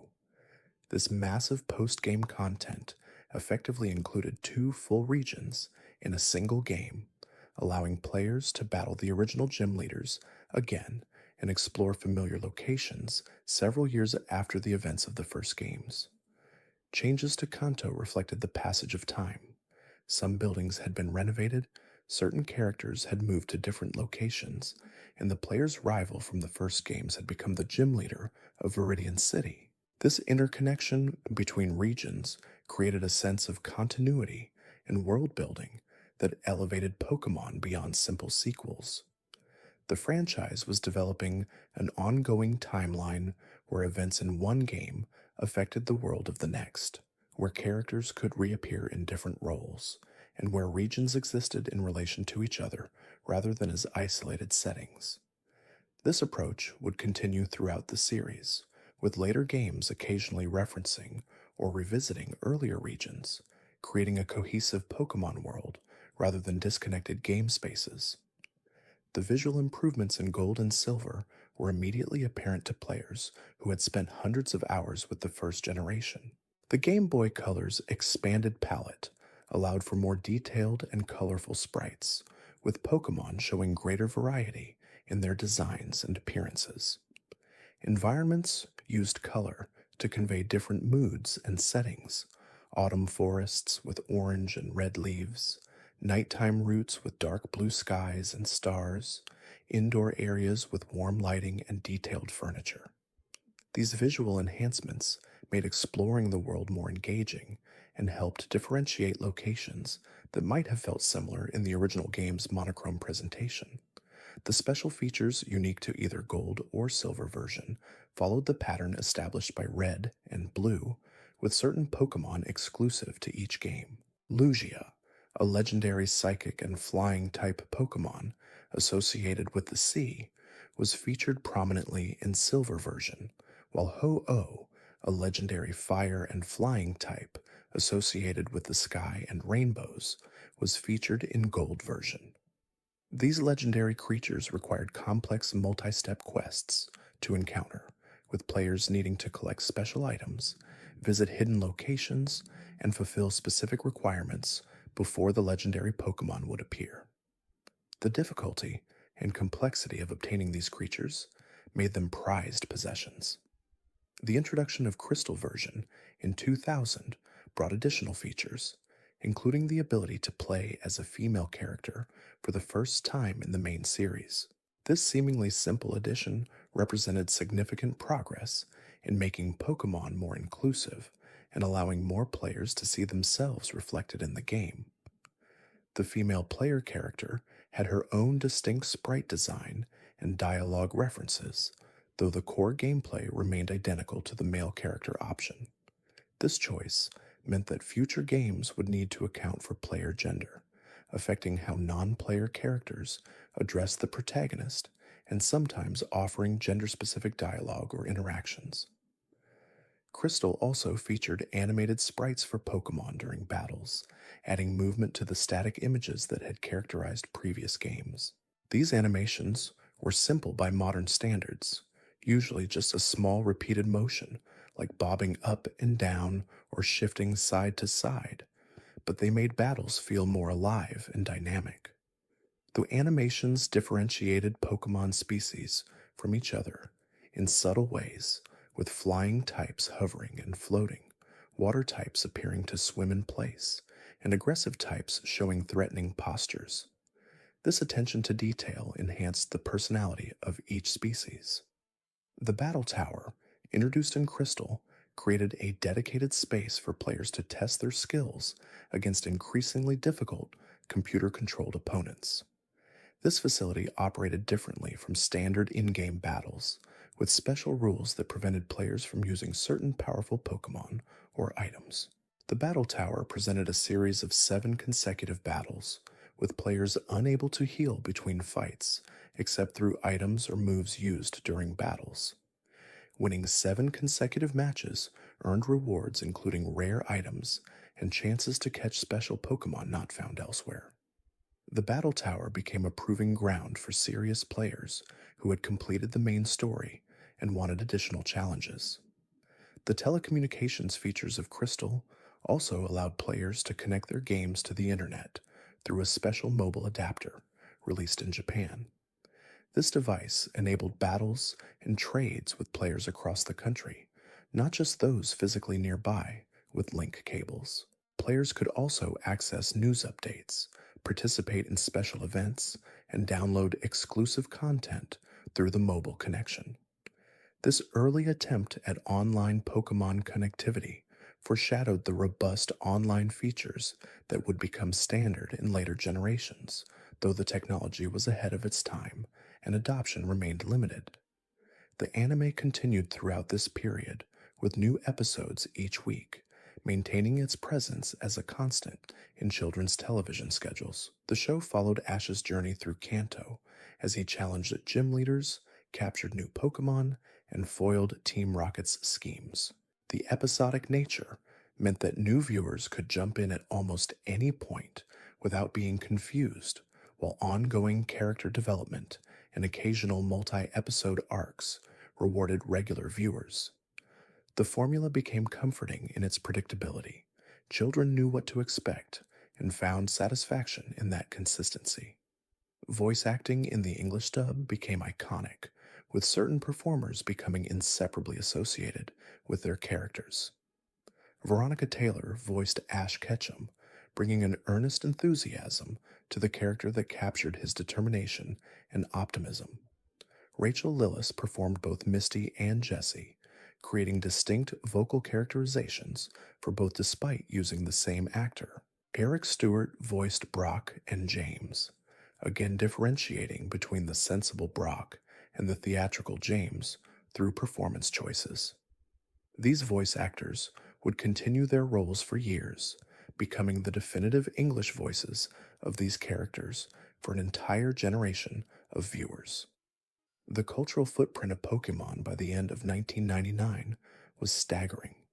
The franchise had gone from a niche Japanese game to a global phenomenon in just 3 years. Multiple generations of games were available, with more on the way. The anime aired daily in many markets, with reruns filling afternoon and morning time slots. Trading cards were among the best-selling collectibles in the world. Merchandise filled toy stores, clothing stores, and specialty shops. Movies were theatrical events. Live shows toured major cities. Pokemon had achieved something rare in entertainment, true multimedia success where every element reinforced and amplified the others. The impact extended beyond pure commercial success into cultural consciousness. References to Pokemon appeared in other television shows, movies, and publications, sometimes as genuine shoutouts, and other times as satirical commentary on the franchise's ubiquity. Late-night talk shows joked about adults playing children's games. News programs ran features about the Pokemon phenomenon, interviewing children about why they loved the franchise, and parents about their feelings regarding their children's obsession. Even people who had never played the games or watched the show could recognize Pikachu and understand that Pokemon was a significant cultural force. The franchise succeeded partly because it arrived at the right moment in gaming history and media culture. The late 90s saw increasing acceptance of video games as mainstream entertainment rather than niche hobbies. The internet was becoming more accessible to average consumers, allowing communities to form around shared interests like Pokemon. Globalization meant that Japanese media could reach Western markets more easily than in previous decades. Cross-media synergy between games, television, movies, and merchandise was becoming more sophisticated, with companies understanding how to leverage multiple platforms to reinforce a brand. Pokemon benefited from all these trends while also driving them forward. The collecting aspect tapped into fundamental human psychology about completion and possession. The tagline, "Gotta catch 'em all," explicitly articulated this drive, turning what could have been casual gameplay into a mission. Every child who played the games knew how many Pokemon existed and could measure their progress toward complete collection. This created clear goals and a sense of achievement when milestones were reached. Trading became necessary for completion, fostering social connections and giving children reasons to engage with peers who shared their interest. The random nature of encountering different Pokemon meant that each player's journey felt unique, with everyone having different stories about where they found rare creatures. The strategic depth hidden beneath the simple exterior kept older players engaged while remaining accessible to newcomers. Someone could play through the games using their favorite Pokemon, regardless of strategic optimality, and still succeed, while competitive players could obsess over stat optimization and team composition. This flexibility allowed the games to serve as both casual entertainment and serious hobby, depending on how each player chose to engage. The battle system had enough complexity to reward deep understanding without overwhelming players who just wanted to collect cute creatures and go on an adventure. The social elements created by the link cable trading and battling system cannot be overstated in understanding Pokemon's success. Video games had traditionally been competitive, with players comparing high scores or race times, but Pokemon transformed competition into cooperation through its trading requirements. Players with different versions needed each other to complete their collections. Version exclusive Pokemon created interdependence, where even rivals and strangers had something to gain from peaceful interaction. Battling tested skills and team building, but even losing battles could be friendly competitions between friends rather than purely antagonistic encounters. The character designs achieved the difficult balance of being immediately appealing while also maintaining distinctiveness across hundreds of creatures. Every Pokemon had a recognizable silhouette and color scheme that differentiated it from others. Some were cute and cuddly, appealing to players who wanted adorable companions. Others were cool and powerful, attracting players who preferred strength and intimidation. Still others were weird or mysterious, interesting to players who enjoyed unusual designs. This variety meant that everyone could find favorites, and different players would gravitate toward different species based on personal preferences. The relatively simple graphics worked in the game's favor rather than against them. The Game Boy's limitations forced designers to create bold, clear designs that read well on small screens. The imagination filled in details that the hardware couldn't render, allowing players to envision their Pokemon as being more detailed and expressive than the sprites technically were. This imaginative engagement created stronger emotional connections than more realistic graphics might have, as players projected their own ideas onto the ambiguous representations. The anime provided a more detailed reference point, while the games left room for personal interpretation. The worldwide nature of Pokemon's success demonstrated how a distinctly Japanese creation could resonate across vastly different cultures when properly adapted. The core concepts of friendship, adventure, and growth were universal enough to translate across language barriers and cultural contexts. While some elements were specifically Japanese in origin, certain Pokemon designs, cultural references in the game's text, architectural styles in the animated series, these details added flavor and authenticity rather than creating barriers to understanding. Western audiences embraced the games despite, or perhaps partly because of, their foreign origins, finding the Japanese influences interesting and exotic. The timing of Pokemon's release in America coincided with increasing mainstream interest in Japanese culture and media. Anime had been available in America since the 80s, but the late 90s saw expanded distribution and greater awareness among young audiences. Video game companies from Japan dominated the gaming market, making Japanese products familiar to consumers. This cultural moment made audiences more receptive to Pokemon than they might have been a decade earlier, when Japanese media was less prevalent in Western markets and less understood by mainstream audiences. The franchise's success created opportunities for other Japanese media properties to find Western audiences. Publishers and distributors saw that properly marketed and localized Japanese games and anime could achieve massive commercial success, leading to increased investment in bringing Japanese entertainment to American markets. Other franchises benefited from the trail Pokemon blazed, finding more receptive audiences and established distribution channels. In this way, Pokemon served as a gateway, introducing millions of children to Japanese pop culture and creating appetites for similar content. The economic impact of Pokemon extended far beyond Nintendo's profits.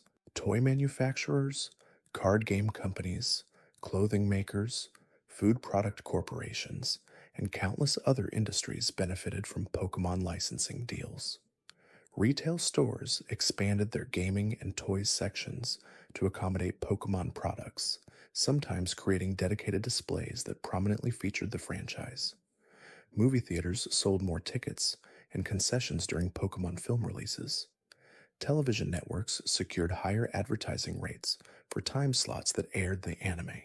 The ripple effects touched numerous sectors of the economy, creating jobs and driving consumer spending across multiple industries. Game stores benefited significantly from Pokemon's popularity, as the games, strategy guides, and accessories drove consistent traffic to their locations. Many stores organized weekly events where players could bring their Game Boys and trade or battle with others, creating community gathering places and building customer loyalty. These events often led to purchases of related merchandise, as parents who brought children to events would browse the store's inventory. The secondhand game market expanded as players sought older Pokemon games that had become harder to find at regular retailers, creating value for used game dealers. The strategy guide market exploded alongside Pokemon's success. Prima Games and Brady Games, the two major publishers of game guides, released extensive Pokemon guidebooks containing maps, Pokemon statistics, battle strategies, and lists of locations where each creature could be found. These guides became bestsellers, regularly appearing on book sales charts alongside fiction and non-fiction titles. The comprehensive nature of Pokemon, with hundreds of creatures and countless secrets to discover, made guides particularly valuable to players who wanted to complete their collections without spending months searching blindly. Internet communities formed around Pokemon, with early fan sites providing information, hosting discussions, and sharing news about upcoming releases. These websites were simple by modern standards, often created by individual fans or small groups using basic web design tools and free hosting services. Despite their simplicity, they served vital functions in connecting fans who might otherwise have felt isolated in their interest. Forums allowed players to discuss strategies, share stories about memorable captures or battles, and help each other solve puzzles or find hidden items. FAQs and guides, written by dedicated players, provided walkthroughs and information before official guides were available. The late 90s internet infrastructure was far less robust than what would come later, with many households still connecting through dial-up modems at slow speeds. This limited how much content could be practically shared, but it also created a sense of community around shared scarcity. Downloading a single image of a new Pokemon might take minutes on a slow connection, making each piece of information feel valuable. Email chains circulated rumors about secret Pokemon or hidden game features, spreading through friend networks before more reliable sources could verify or debunk them. Pokemon message boards developed their own cultures and vocabularies, with regular posters becoming known personalities within their communities. Terms like EV training and IV breeding emerged from hardcore players who discovered the hidden statistics that made each Pokemon unique. Strategies for efficiently training teams or locating rare spawns spread through these communities, with experienced players sharing knowledge with newcomers. These forums became educational resources where players could learn advanced techniques that weren't explained in the games themselves, creating multi-tiered engagement where surface level and deep knowledge both had value. The social dynamics of schoolyard Pokemon trading created complex microeconomies where the value of different creatures fluctuated based on availability and perceived power. A child who had caught multiple high level, evolved Pokémon could trade them for rare species that were difficult to find. Version exclusive Pokémon had guaranteed value since they couldn't be obtained any other way. Legendary Pokémon were prized, but also scrutinized, as trading away one's only legendary felt risky even if the offered trade seemed favorable. These informal markets taught children basic economic concepts like supply and demand, scarcity, and negotiation. Rumors and myths spread rapidly through these social networks, with children sharing supposed secrets about hidden features or rare Pokémon. The most famous of these was Mew, a legendary Pokémon that was included in the original games, but not normally obtainable through regular gameplay. Nintendo held special events where players could bring their cartridges and receive Mew through a distribution device, making it one of the rarest Pokémon. This scarcity created desire and led to widespread rumors about methods to obtain Mew without attending events. Most of these methods were false, but some players discovered legitimate glitches that could be exploited to encounter Mew, leading to complicated procedures passed between friends. The urban legend of Pika-Blue, supposedly a new evolved form of Pikachu, spread throughout schoolyards based on misunderstood information about gold and silver. Marill, a new blue mouse Pokémon revealed in early previews of the upcoming games, was mistakenly believed to be connected to Pikachu due to its similar appearance and coloration. Children shared elaborate theories about how to evolve Pikachu into this new form, combining real game mechanics with imagination and wishful thinking. When Gold and Silver finally released, Marill proved to be unrelated to Pikachu, but the myth demonstrated how anticipation and incomplete information combined with social dynamics to create shared narratives. The psychological appeal of Pokémon can be partially explained through the lens of operant conditioning and reward schedules. The games provided frequent small rewards in the form of new Pokémon encounters, items found, and experience points earned. Leveling up Pokémon and learning new moves created tangible progress that players could observe and measure. Evolution represented dramatic transformations that occurred at predictable intervals, giving players clear goals to work toward. These reward structures kept players engaged through carefully balanced feedback that made continued play satisfying without requiring massive time investments between meaningful accomplishments. The franchise also benefited from excellent pacing in its game design. The early portions of the games introduced concepts gradually, never overwhelming players with too much information at once. Tutorial sections were integrated into natural gameplay rather than stopping the action for extended explanations. New mechanics like fishing or cycling were introduced when they became relevant, rather than all at the beginning. This gradual revelation of complexity allowed the games to remain accessible while building toward depth, ensuring that players weren't scared away by apparent difficulty while also not boring experienced players with oversimplification.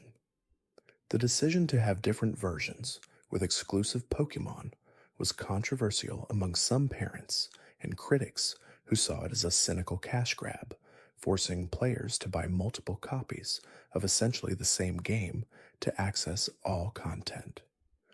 From a business perspective, it was undeniably effective at driving sales, as completionist players often purchased both versions or coordinated with friends to ensure they could access version-exclusive creatures through trading. This strategy also reinforced the social element by creating built-in reasons for players with different versions to interact, as everyone had something the other needed. The version differences also created interesting dynamics within sibling relationships and friendships. Siblings who shared a household but had different versions could cooperate to help each other complete their collections, or they could create rivalries about who had the better version. Friends who played together could coordinate which versions to buy, so that their group collectively had access to all available Pokemon. These social strategies added metagame layers beyond just the content on the cartridges, as players thought about how their purchase decisions affected their social circles. The accessibility of Pokemon to players with different skill levels and interests contributed significantly to its broad appeal. Someone could enjoy the games by simply catching their favorite creatures based on appearance without worrying about optimal strategies. Another player could obsess over building the most powerful team possible through careful training and strategic planning. A third player might focus entirely on completing the Pokédex, treating the games as a collection challenge rather than a battle simulator. This flexibility meant the games served multiple purposes and could satisfy different play styles simultaneously. The lack of violence or mature content made Pokemon acceptable to parents who might have been skeptical of other video games. The bright colors, cute character designs, and positive themes about friendship created an impression of wholesomeness that reduced parental resistance to purchases. This broad acceptance allowed Pokemon to reach children whose families had restrictions on gaming content, expanding the potential audience beyond just households where parents were already comfortable with video games. The family friendly nature also made Pokemon something parents could engage with alongside their children without feeling uncomfortable about content. The generational aspect created opportunities for family bonding that were unusual for video games of that era. Parents who played the games to understand what their children were interested in sometimes became genuinely engaged themselves, discovering that the games were more complex and entertaining than they had assumed. Some families played together, with parents and children trading and battling against each other, creating shared experiences around the games. This cross-generational appeal helped normalize gaming as a family activity rather than just children's entertainment, shifting perceptions about video games more broadly. The nostalgia factor began establishing itself even within the 90s as players who had started with Red and Blue felt sentimental attachment to their earliest Pokemon experiences. By the time Gold and Silver released, just a few years after the original games, players were already reminiscing about their first playthrough, their first team, the moment they finally caught a legendary Pokemon. This rapid formation of nostalgia was unusual but powerful, creating emotional connections that would keep players engaged with the franchise long after they might otherwise have moved on to other games. The end of the 90s found Pokemon thoroughly established as a cultural institution rather than a mere fad. The franchise had survived its first few years without significant decline in popularity, suggesting longevity that many observers hadn't expected. New games were in development. The anime showed no signs of ending. The card game continued to release new expansions, and merchandise remained abundant. Players who had grown up with the franchise continued to engage even as they aged out of the target demographic, while new younger players discovered Pokemon for the first time. This cycle of retention and recruitment ensured ongoing relevance. The legacy of 90s Pokemon extends far beyond its commercial success or cultural impact. The franchise demonstrated that games could be social experiences even on portable hardware, that collecting could be as engaging as action, and that simplicity in presentation didn't preclude depth in mechanics. It showed that Japanese games and media could find massive Western audiences when thoughtfully localized, opening doors for other creators. It proved that multimedia franchises could succeed when all elements reinforced each other, with games, television, movies, and merchandise working together toward shared success. And it created a template that many other franchises have attempted to replicate, usually with less success. The phenomenon changed Nintendo's trajectory as a company, transforming the Game Boy from an aging system into a continued profit center and validating handheld gaming as a viable long-term business strategy.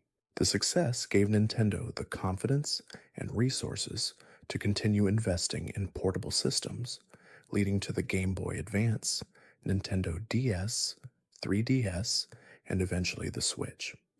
Without Pokemon's success, Nintendo might have abandoned the handheld market, focusing entirely on home consoles and potentially altering the entire course of gaming history. The impact on game design philosophy can be seen in subsequent releases across the industry that borrowed elements from Pokemon's success. The emphasis on collecting, the social trading mechanics, the accessible complexity, all of these became goals for other developers hoping to capture similar magic. The monster collecting genre expanded significantly in Pokemon's wake, with numerous games attempting to replicate the formula with varying degrees of success. While few achieved comparable commercial results, the proliferation of similar games demonstrated how influential Pokemon's design had become. The educational dimensions of Pokemon often went unnoticed by parents and critics who focused primarily on concerns about violence or commercialism. The games required reading comprehension, as all dialogue, item descriptions, and battle information appeared as text without voice acting. Children who struggled with reading suddenly found motivation to improve their skills because understanding the game's text was essential to progress. Menu navigation required understanding categorization systems, as players organized Pokemon, items, and moves into different sections. The Pokédex itself functioned as an encyclopedia, with entries describing each creature's height, weight, habitat, and behaviors. Strategic thinking developed through team building and battle decisions required players to consider type matchups, move effectiveness, and long-term planning. Choosing which 4 moves each Pokemon should learn involved weighing different options and understanding trade-offs, as forgetting one move to learn another was permanent. Resource management played a role through money and item usage, with players needing to budget their funds across Pokeballs, healing items, and equipment. These cognitive demands weren't framed as educational content, but were inherent to gameplay, teaching skills without feeling like lessons. The social skills fostered through trading and battling included negotiation, as players discussed what constituted fair trades for different creatures. Communication was necessary to coordinate trades, explain which Pokemon were needed, and resolve disputes when disagreements arose. Sportsmanship in battles taught children to handle winning and losing gracefully, as every battle resulted in someone's team being defeated. These interpersonal skills developed naturally through gameplay rather than through explicit instruction, making them more likely to be internalized and applied in other contexts. The collecting aspect introduced concepts of completionism and goal setting as players tracked their progress toward filling the Pokédex. Setting intermediate goals, like catching all Pokémon in a particular area before moving forward, helped break the larger objective into manageable steps. Patience was required for random encounters, as rare Pokémon might appear only after dozens or hundreds of attempts. This taught delayed gratification and persistence, valuable traits that extended beyond gaming. The satisfaction of finally encountering and catching a particularly elusive creature provided positive reinforcement for sustained effort. The economic literacy gained through the in-game shops and markets introduced supply and demand concepts, as items were priced differently in various locations. Players learned to compare prices and plan purchases around when they would have access to different shops. The value of money fluctuated based on need, with early game funds feeling scarce, while late game players often had more money than they could spend. Understanding how to earn money through trainer battles and selling items taught basic financial planning appropriate for children's cognitive development. The game's progression system, through experience points and levels, provided immediate feedback about growth and improvement. Players could see quantifiable results from their training efforts as Pokemon gained levels and statistics increased. This tangible measurement of progress created clearer cause and effect relationships between actions and outcomes. The gradual nature of leveling prevented instant gratification, requiring sustained engagement over time. Evolution represented milestone achievements that rewarded patience and persistence with dramatic transformations. The type effectiveness system functioned as a complex logic puzzle that players solved through experimentation and memorization.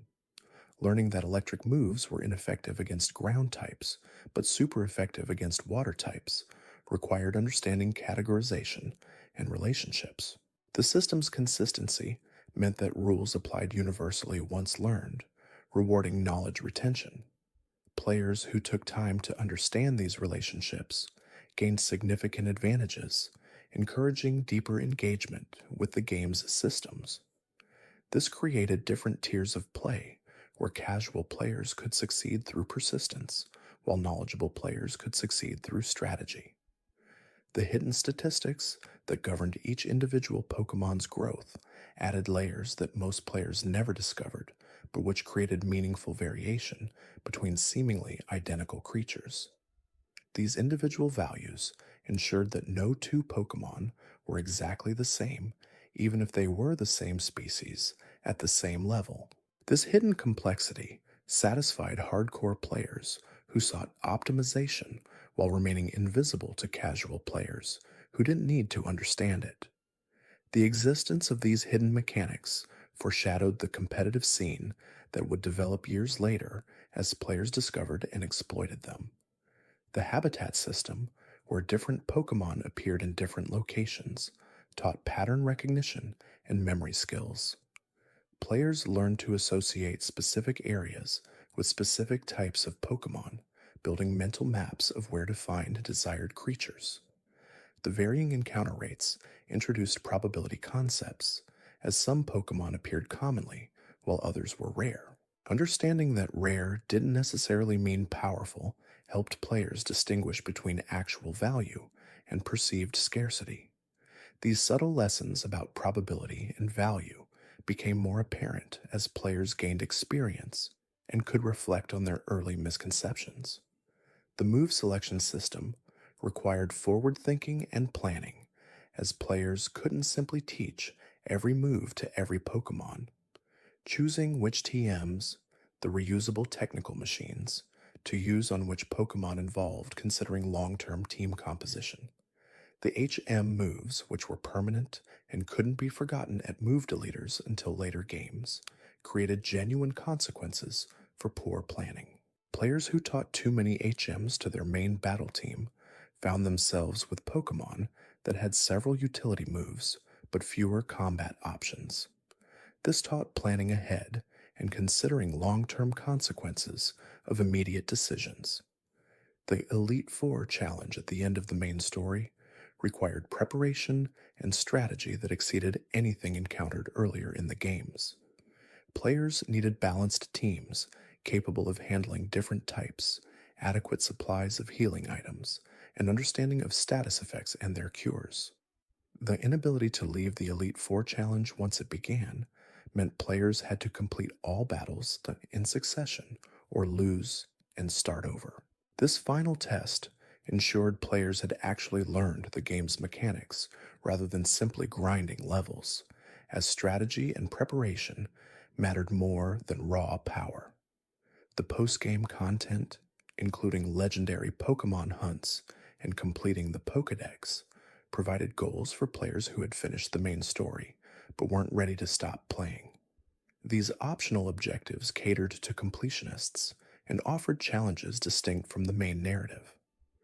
Legendary Pokemon required planning and specific strategies to catch, as their low catch rates meant players might throw dozens of Ultra Balls before succeeding. This created memorable moments when success finally came, with players remembering the specific circumstances of catching their first legendary creature. The Stadium games, released for Nintendo 64, brought Pokemon battles to home console graphics with three-dimensional models and battle animations. These games allowed players to transfer their Game Boy teams to the console and battle against friends or computer opponents on television screens.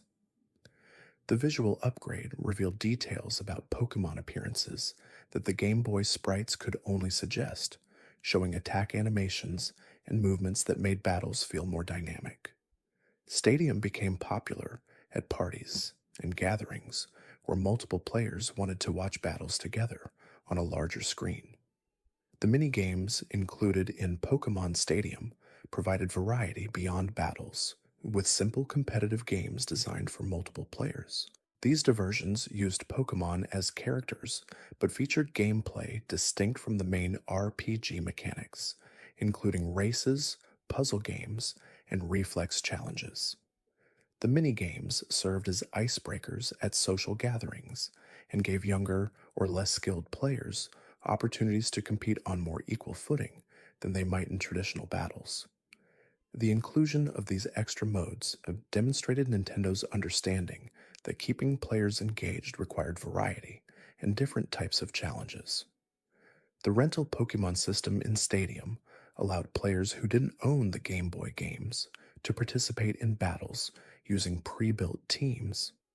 This accessibility feature ensured that everyone at a gathering could participate regardless of whether they had spent time training teams in the handheld games.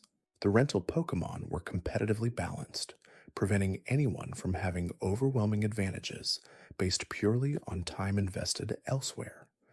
This design choice prioritized fun and inclusion over rewarding the most dedicated players, making Stadium more social than competitive. The Game Boy Tower feature let players play their Game Boy games through Stadium on the television screen, effectively turning the Nintendo 64 into a Super Game Boy with additional features. The increased speed option made grinding for levels less tedious, and the ability to print Pokédex information through connected printers added novel functionality. These utility features gave players reasons to engage with Stadium, even when not actively battling, making the purchase feel more valuable than just a battle simulator. The integration between handheld and console demonstrated Nintendo's platform synergy strategy. The Pokemon Snap game offered a completely different type of Pokemon experience, focused on photography rather than collection or battles. Players rode on rails through various environments, snapping photos of Pokemon in their natural habitats, performing different behaviors. The game rewarded patience and timing, as capturing the best shots required, waiting for specific moments, and positioning carefully. Professor Oak evaluated photos based on size, pose, centering, and special behaviors, creating scoring systems that encouraged replay and improvement. Snap appealed to players who enjoyed Pokemon but weren't interested in traditional battle mechanics. The photography mechanic in Snap introduced environmental interaction, as players could throw objects to alter Pokemon behavior or trigger special actions. Hitting certain Pokemon with apples might make them perform unique animations, while playing the Pokeflute could wake sleeping Pokemon or make them dance. These interactions created puzzle-solving elements where players experimented to discover all possible shots. The sense of discovery paralleled the main game's exploration, but manifested through observation rather than collection. This alternative approach demonstrated that Pokemon gameplay could extend beyond the established formula. The Detective Pikachu manga and later game showed even more dramatic departures from traditional Pokemon content, featuring a talking Pikachu who solved mysteries with a human partner. This concept seemed bizarre to fans accustomed to Pikachu only saying its own name, but it opened new narrative possibilities. The mystery-solving genre gave the franchise a way to engage older audiences without abandoning its core appeal. The unusual premise generated discussion and debate within fan communities about what constituted acceptable changes to established characters and formulas.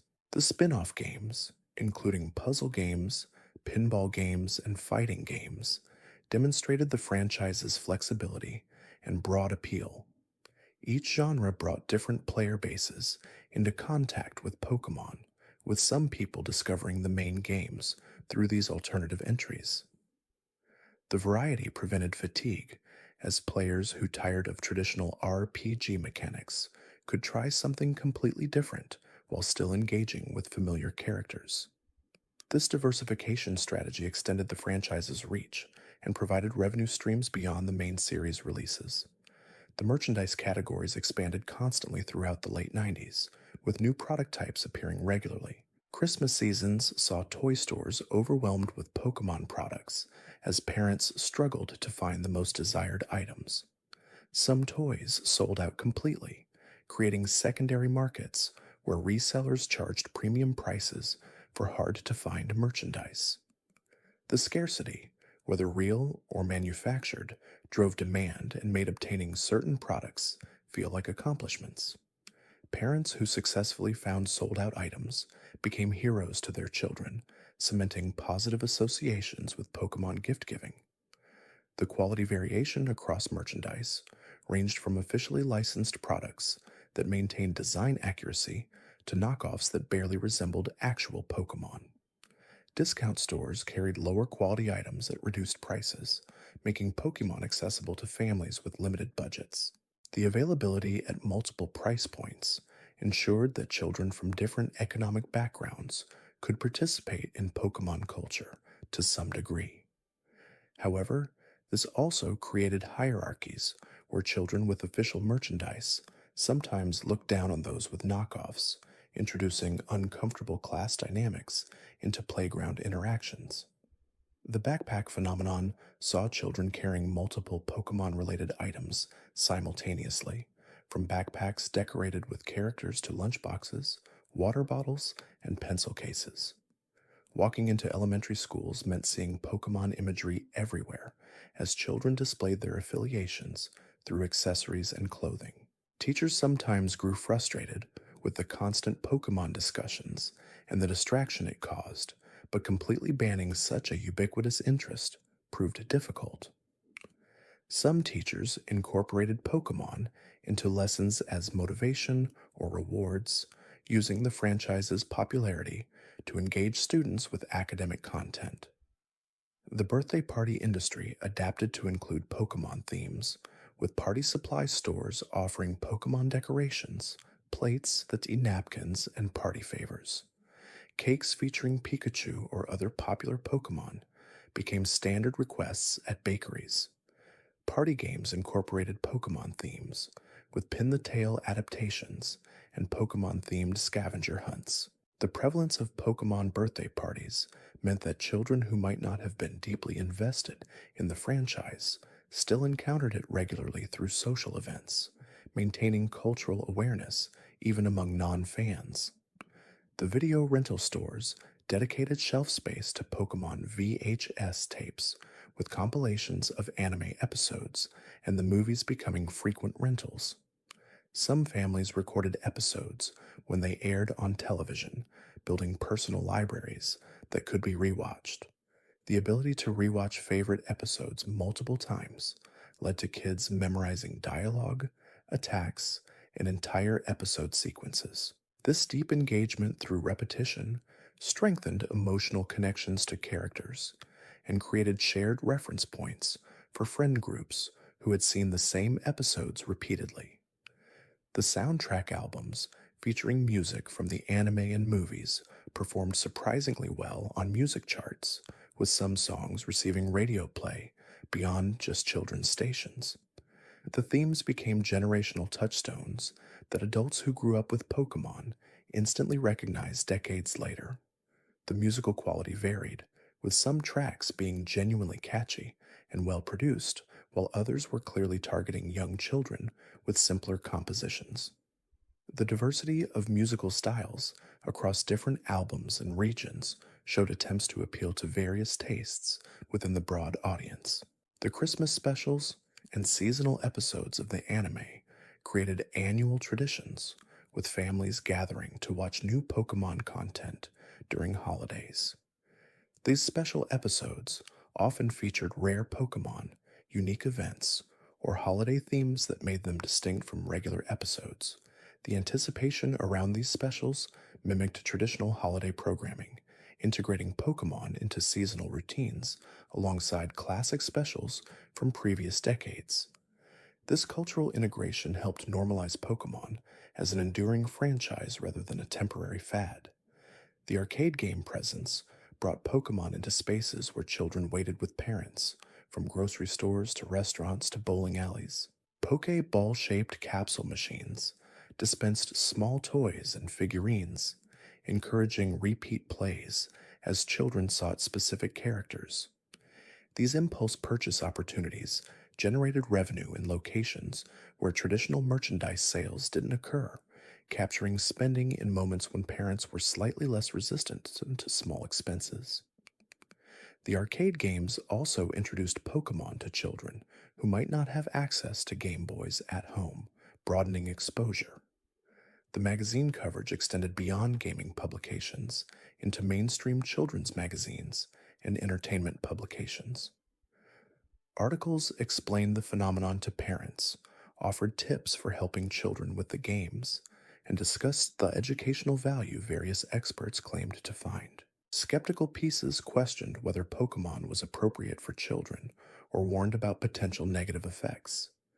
This media attention, both positive and negative, kept Pokemon in public consciousness and signaled its cultural significance beyond just being a popular toy or game. The library presence increased as schools and public libraries began carrying Pokemon guidebooks, novels adapted from anime episodes, and informational books about the franchise. These library collections legitimized Pokemon as worthy of institutional attention rather than just commercial products. Children who couldn't afford to buy books could still access Pokemon reading material, making the franchise more accessible. The act of checking out Pokemon books from libraries also provided measurable indicators of the franchise's reach and maintained interest during periods between major releases. The comic book adaptations offered yet another medium for Pokemon storytelling, with different styles and narratives than the games or anime. Some comics stayed close to the anime's continuity, while others explored original stories with new characters.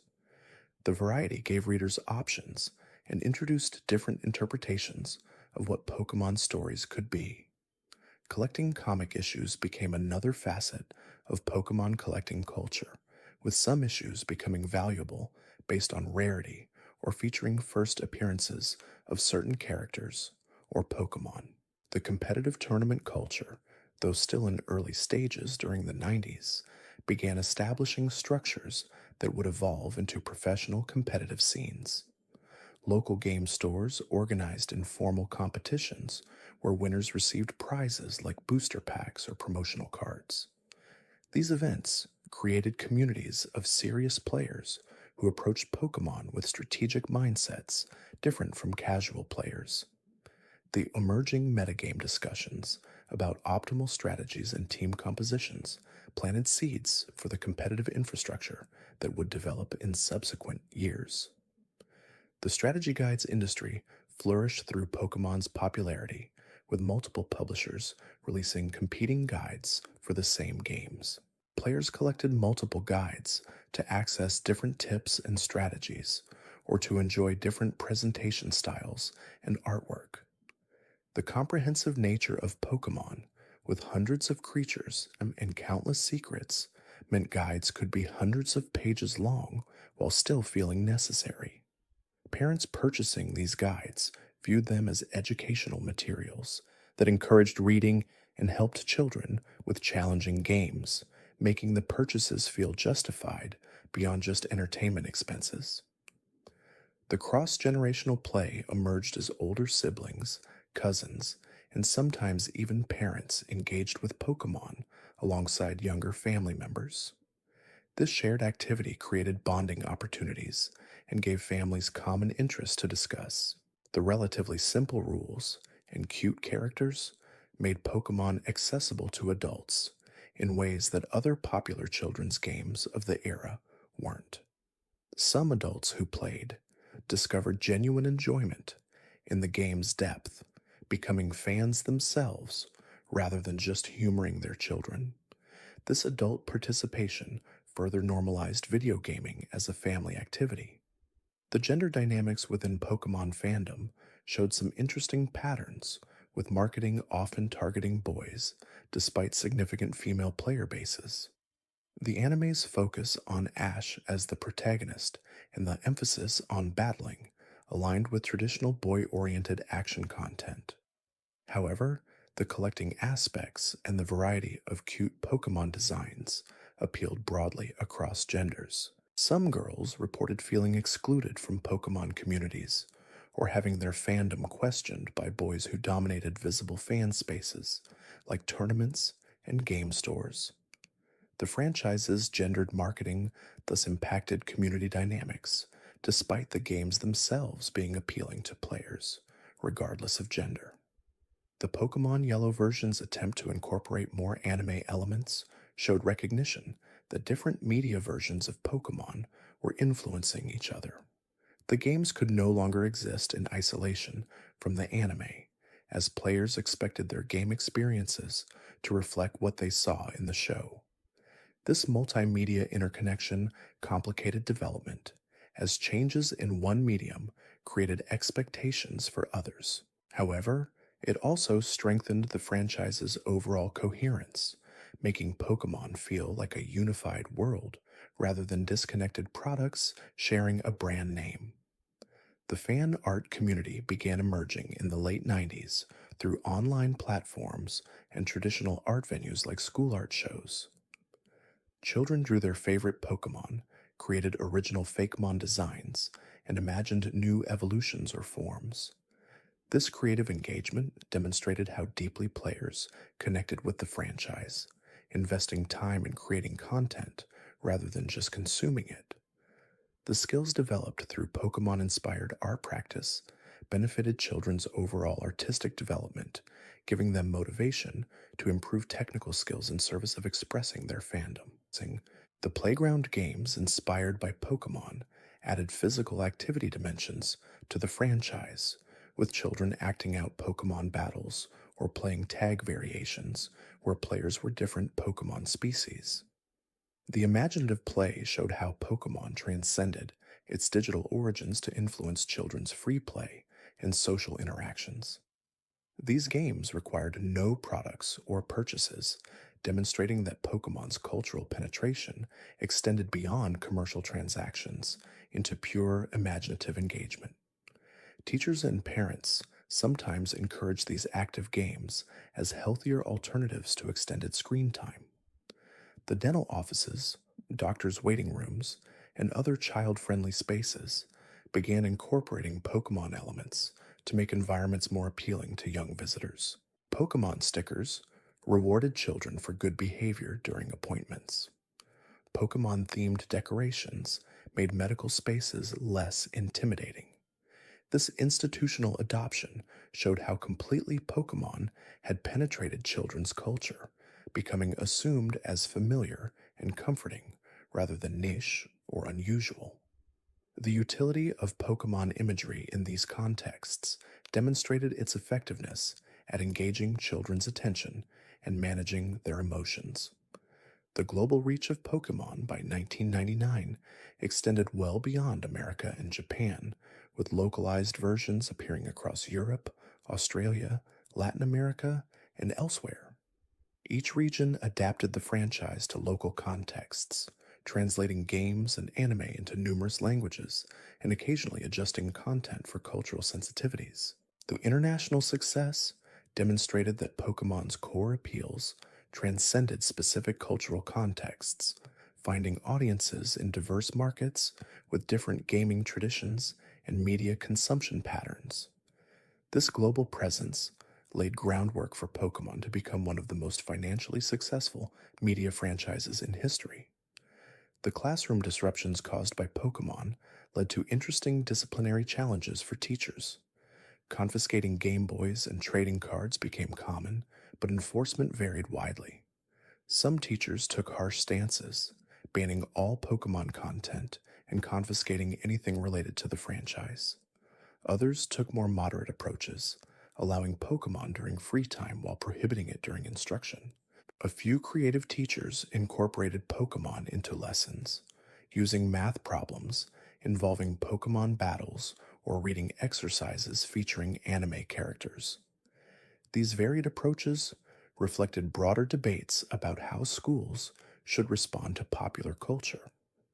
The retail training required for employees to understand Pokemon products and answer customer questions created new knowledge demands for workers in toy and game stores. Employees needed to know version differences, understand trading card rarity systems, and explain game mechanics to confused parents.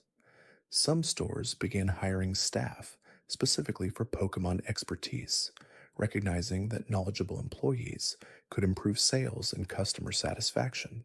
This specialization within retail reflected Pokemon's complexity and the significant market it represented. The counterfeiting problem grew as Pokemon's value increased, with fake trading cards, knockoff merchandise, and bootleg game cartridges flooding certain markets. Parents who didn't understand the franchise might purchase counterfeit products thinking they were getting deals, only to disappoint children who recognized the fakes. The presence of counterfeits created trust issues around unofficial vendors and taught children to scrutinize products for authenticity markers. This dark side of Pokemon's success showed how valuable the brand had become and the lengths some would go to profit from it. The nostalgia began forming remarkably quickly, with older players who started with Red and Blue feeling sentimental about their early experiences by the time Gold and Silver released. This rapid nostalgia formation suggested powerful emotional connections formed during initial exposure to the franchise. Players discussed their first Pokemon with reverence typically reserved for much older experiences, indicating how meaningful these digital relationships felt. The nostalgia would only strengthen over subsequent years, creating a fan base with deep emotional investments in preserving and honoring early Pokemon experiences. The late 90s marked Pokemon's establishment as not just a successful franchise, but a cultural force that shaped childhoods, influenced media industries, and demonstrated new possibilities for multimedia storytelling.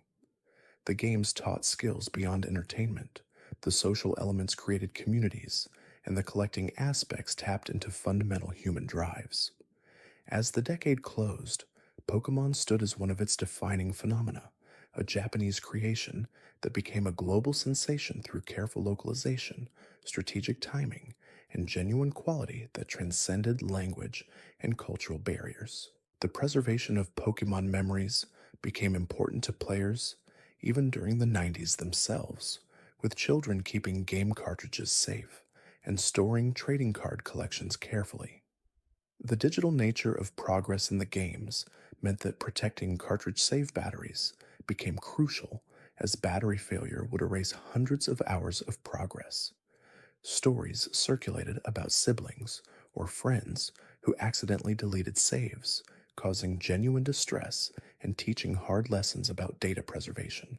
The permanence of physical card collections offered security that digital content couldn't, making cards feel more valuable as lasting possessions.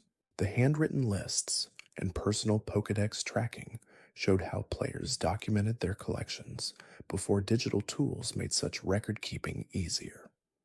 Notebooks filled with Pokémon information, team compositions, and completion checklists demonstrated organizational skills and personal investment. These handwritten records became artifacts of childhood, preserved alongside the games themselves as evidence of how seriously players took their collecting missions. The analog nature of these records added personal touches that digital spreadsheets couldn't replicate, making them feel more intimate and meaningful. The photograph collections of Pokemon merchandise, game screenshots, and event attendance showed how families documented participation in the phenomenon. Parents captured images of children opening Pokemon gifts on birthdays and holidays, unwrapping cards from booster packs, or posing with their game systems. These photographs became part of family archives, visual evidence of what mattered to children during these years. Looking back at these images decades later evokes powerful nostalgia, transporting viewers to specific moments in their childhoods when Pokemon represented adventure, friendship, and endless possibility. The report cards and teacher comments from the late 90s sometimes mentioned Pokemon, noting distraction in class or subject matter dominating creative writing assignments. These documented conflicts between educational priorities and student interests showed how completely Pokemon occupied children's mental space. Some reports praised students for improving reading skills through Pokemon guidebooks or developing strategic thinking through games. These varied assessments captured adults' confusion about how to evaluate this new cultural force and its impact on traditional learning.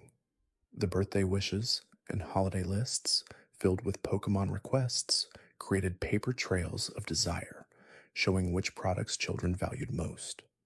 The specificity of requests, asking for particular Pokemon plush toys or specific booster pack sets, demonstrated deep knowledge of the franchise's product ecosystem. Parents' annotations on these lists, noting prices or where items might be found, showed the practical considerations of fulfilling Pokemon related wishes. These documents captured both childhood enthusiasm and parental dedication to making children happy through participation in the phenomenon. The school projects incorporating Pokemon themes allowed students to merge academic requirements with personal interests.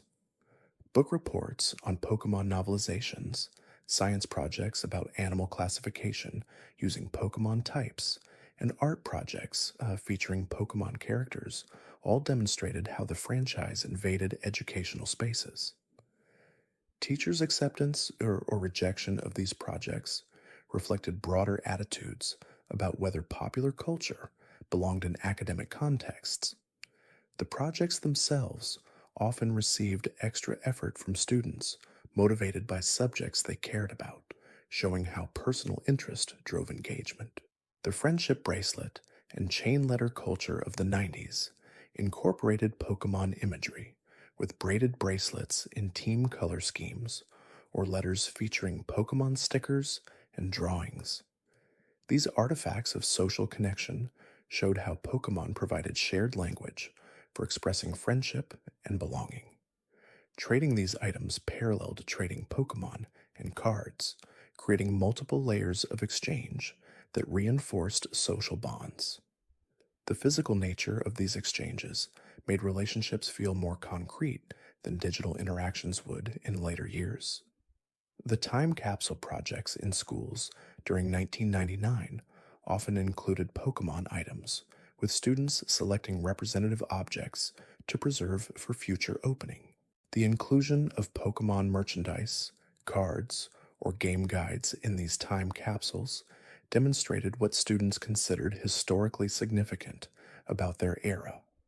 Opening these capsules years later would immediately transport openers back to the peak of Pokemon's late 90s dominance, serving as perfect snapshots of the cultural moment. The magazine subscriptions to Pokemon focused publications created monthly rituals of checking mail and reading new issues. These magazines offered news about upcoming releases, strategies for current games, and features about the broader franchise. Subscribing rather than buying individual issues showed commitment to staying current with Pokemon content. The accumulated back issues became personal archives that documented the franchise's evolution month by month through the late 90s. The savings and allowance strategies children developed to afford Pokemon purchases taught basic financial planning and delayed gratification.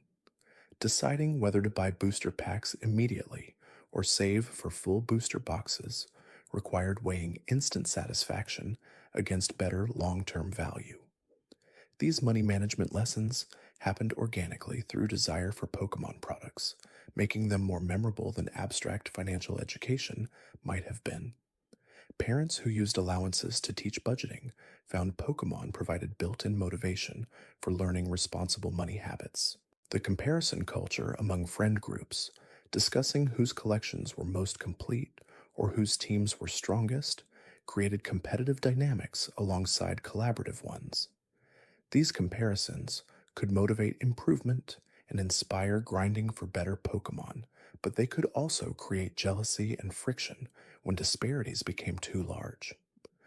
The social navigation required to maintain friendships while also engaging in friendly competition taught nuanced interpersonal skills. Children learned to celebrate others' successes while also working to improve their own positions. The seasonal patterns of Pokemon engagement showed peaks around holidays and new releases, with quieter periods in between. These rhythms created natural breaks that might have prevented burnout, allowing interest to renew when new content arrived. The anticipation during quiet periods kept discussion alive as players speculated about upcoming releases and shared rumors about future content. This cyclical engagement pattern proved sustainable, preventing the constant demand for attention that might have exhausted player bases.